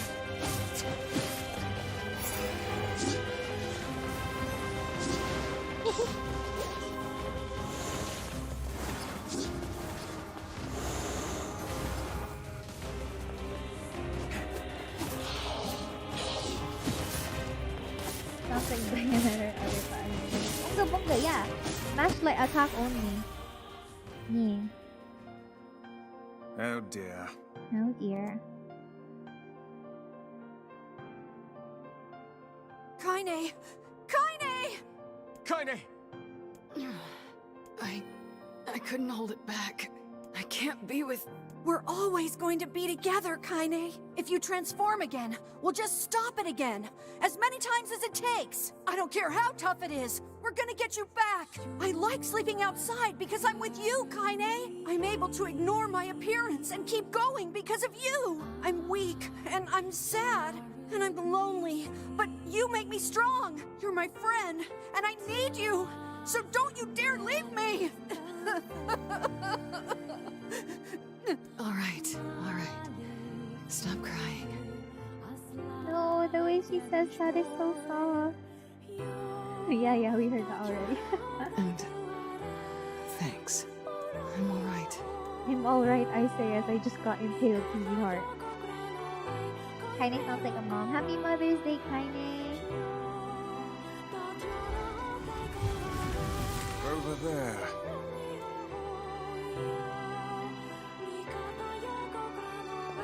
She just walks it off like nothing happened. Look at her strut her stuff. And we just killed Gretel, who was only trying to protect her friend.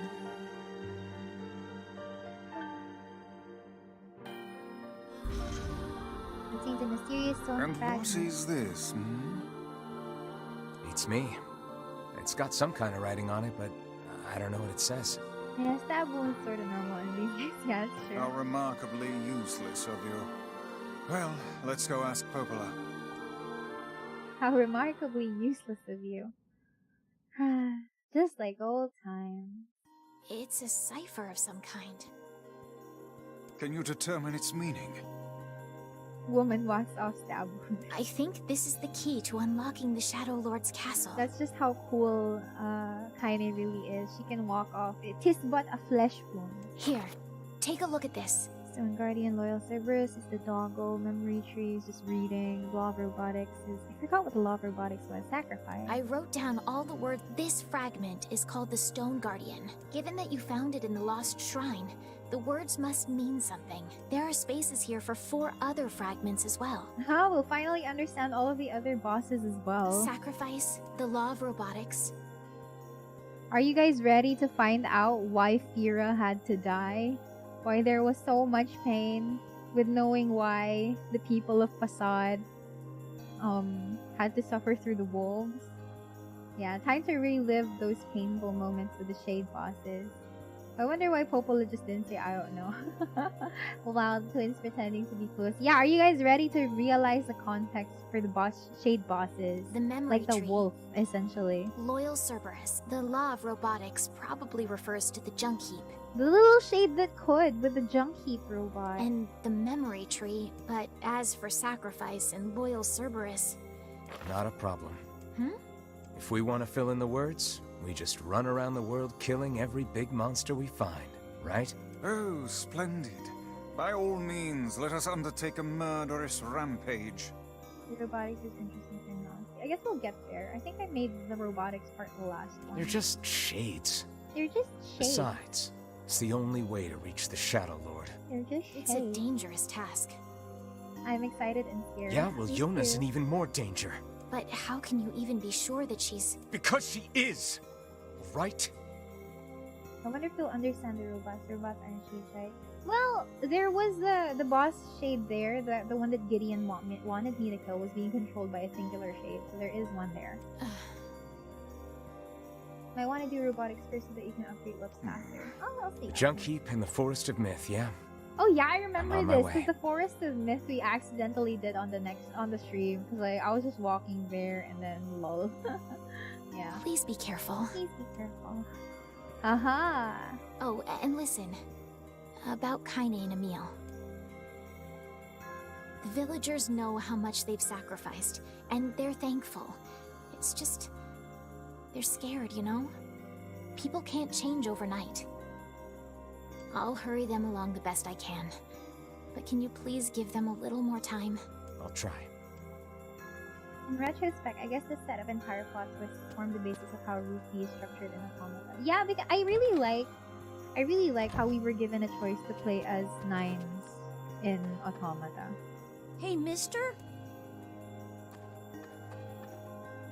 I'm sorry. Like, being able to see everything from his point of view afterwards kind of really tells you. I asked Devil if hooch tastes good, and she says the best thing in the world. She said we can have some together when we grow up. Head for the junk.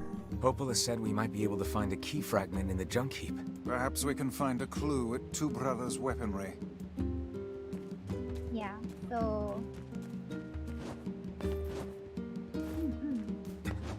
I guess this is where things end for today, because it's been 3 hours actually. Isn't that the Bark Bark Girl Man? Oh, let's listen to the Bark Bark Girl Man for one last time before we end the stream. But like, yeah, seeing the game in the new light is actually really, really nice. Can you growl for me, man? Can you growl for me? I decided a long time ago that Popola was too important and beautiful to worry about shades and the like. She trusts me to keep the library secure. So maybe someday she'll trust me with, other things. False hope is better than no hope at all, I suppose. Dude, she's a killing machine. Can you handle her in bed? Holy crap. He's not gonna make it. He's not gonna make it. I was around a short while, but GG all the thing. Oh, thank you. It's okay.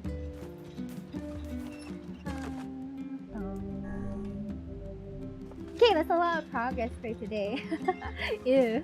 That is a lot of progress for today. Usually that is not something he would enjoy. I mean, he's not aware of it. So sometimes if something surprises you when you're caught off guard, it's either you're okay with it or not, I guess. God damn, this dude would actually be like, please step on me. I'm trying to find a spot where you guys won't hear chickens while I do my ending screen. Anyway, so like, yeah, that is it for today's Mother's Day session. I was unable to complete the Mother's Diary thing, but I'll try it again next time. Yeah. So hopefully you guys enjoy. Grar, dude, would legitimately accept death with yeah. Anyway, so yeah. Thank you so much, everyone, for joining me today for Closure Run Part 1. No crying today. No crying today. There was a lot of pain mixed in with it, of course. Like, finally understanding what the shades were going on about, what Kaine had to go through as a child. I'm sorry for the little bit of scuff when it came to the reading part. I'll try to fix that next time. But like, thank you as always for being here. I hope that you guys can join me again. I'll be posting my schedule later or tomorrow, maybe when there are more people around to see the schedule. But like, yeah. Tune in next time for Miria's Replicant, the final season part 3. The reading part was great. To think we almost shed a tear in the first run. Haha. Yeah, so hopefully you guys can like the video after when it gets archived. You could probably put a comment below later when the video gets processed, so I can, like, if you want to share your thoughts or whatever. And you know, if you haven't subscribed yet, yeah, subscribe. Thanks. The usual streamer or YouTuber spiel, like, comment, and subscribe. Alright, it was really nice having you guys around. I nearly did cry when Kaine died though. Yeah. Yeah. I'll post the schedule soon. Thank you so much for joining me. Now please get some rest. It is almost midnight, at least where I am, right? So, but unless you're in a different part of the world, at least still get some rest regardless of whether it's nighttime or not. Thank you so much. Thank you. Bye bye. Really appreciate every single moment, you guys. Thank you.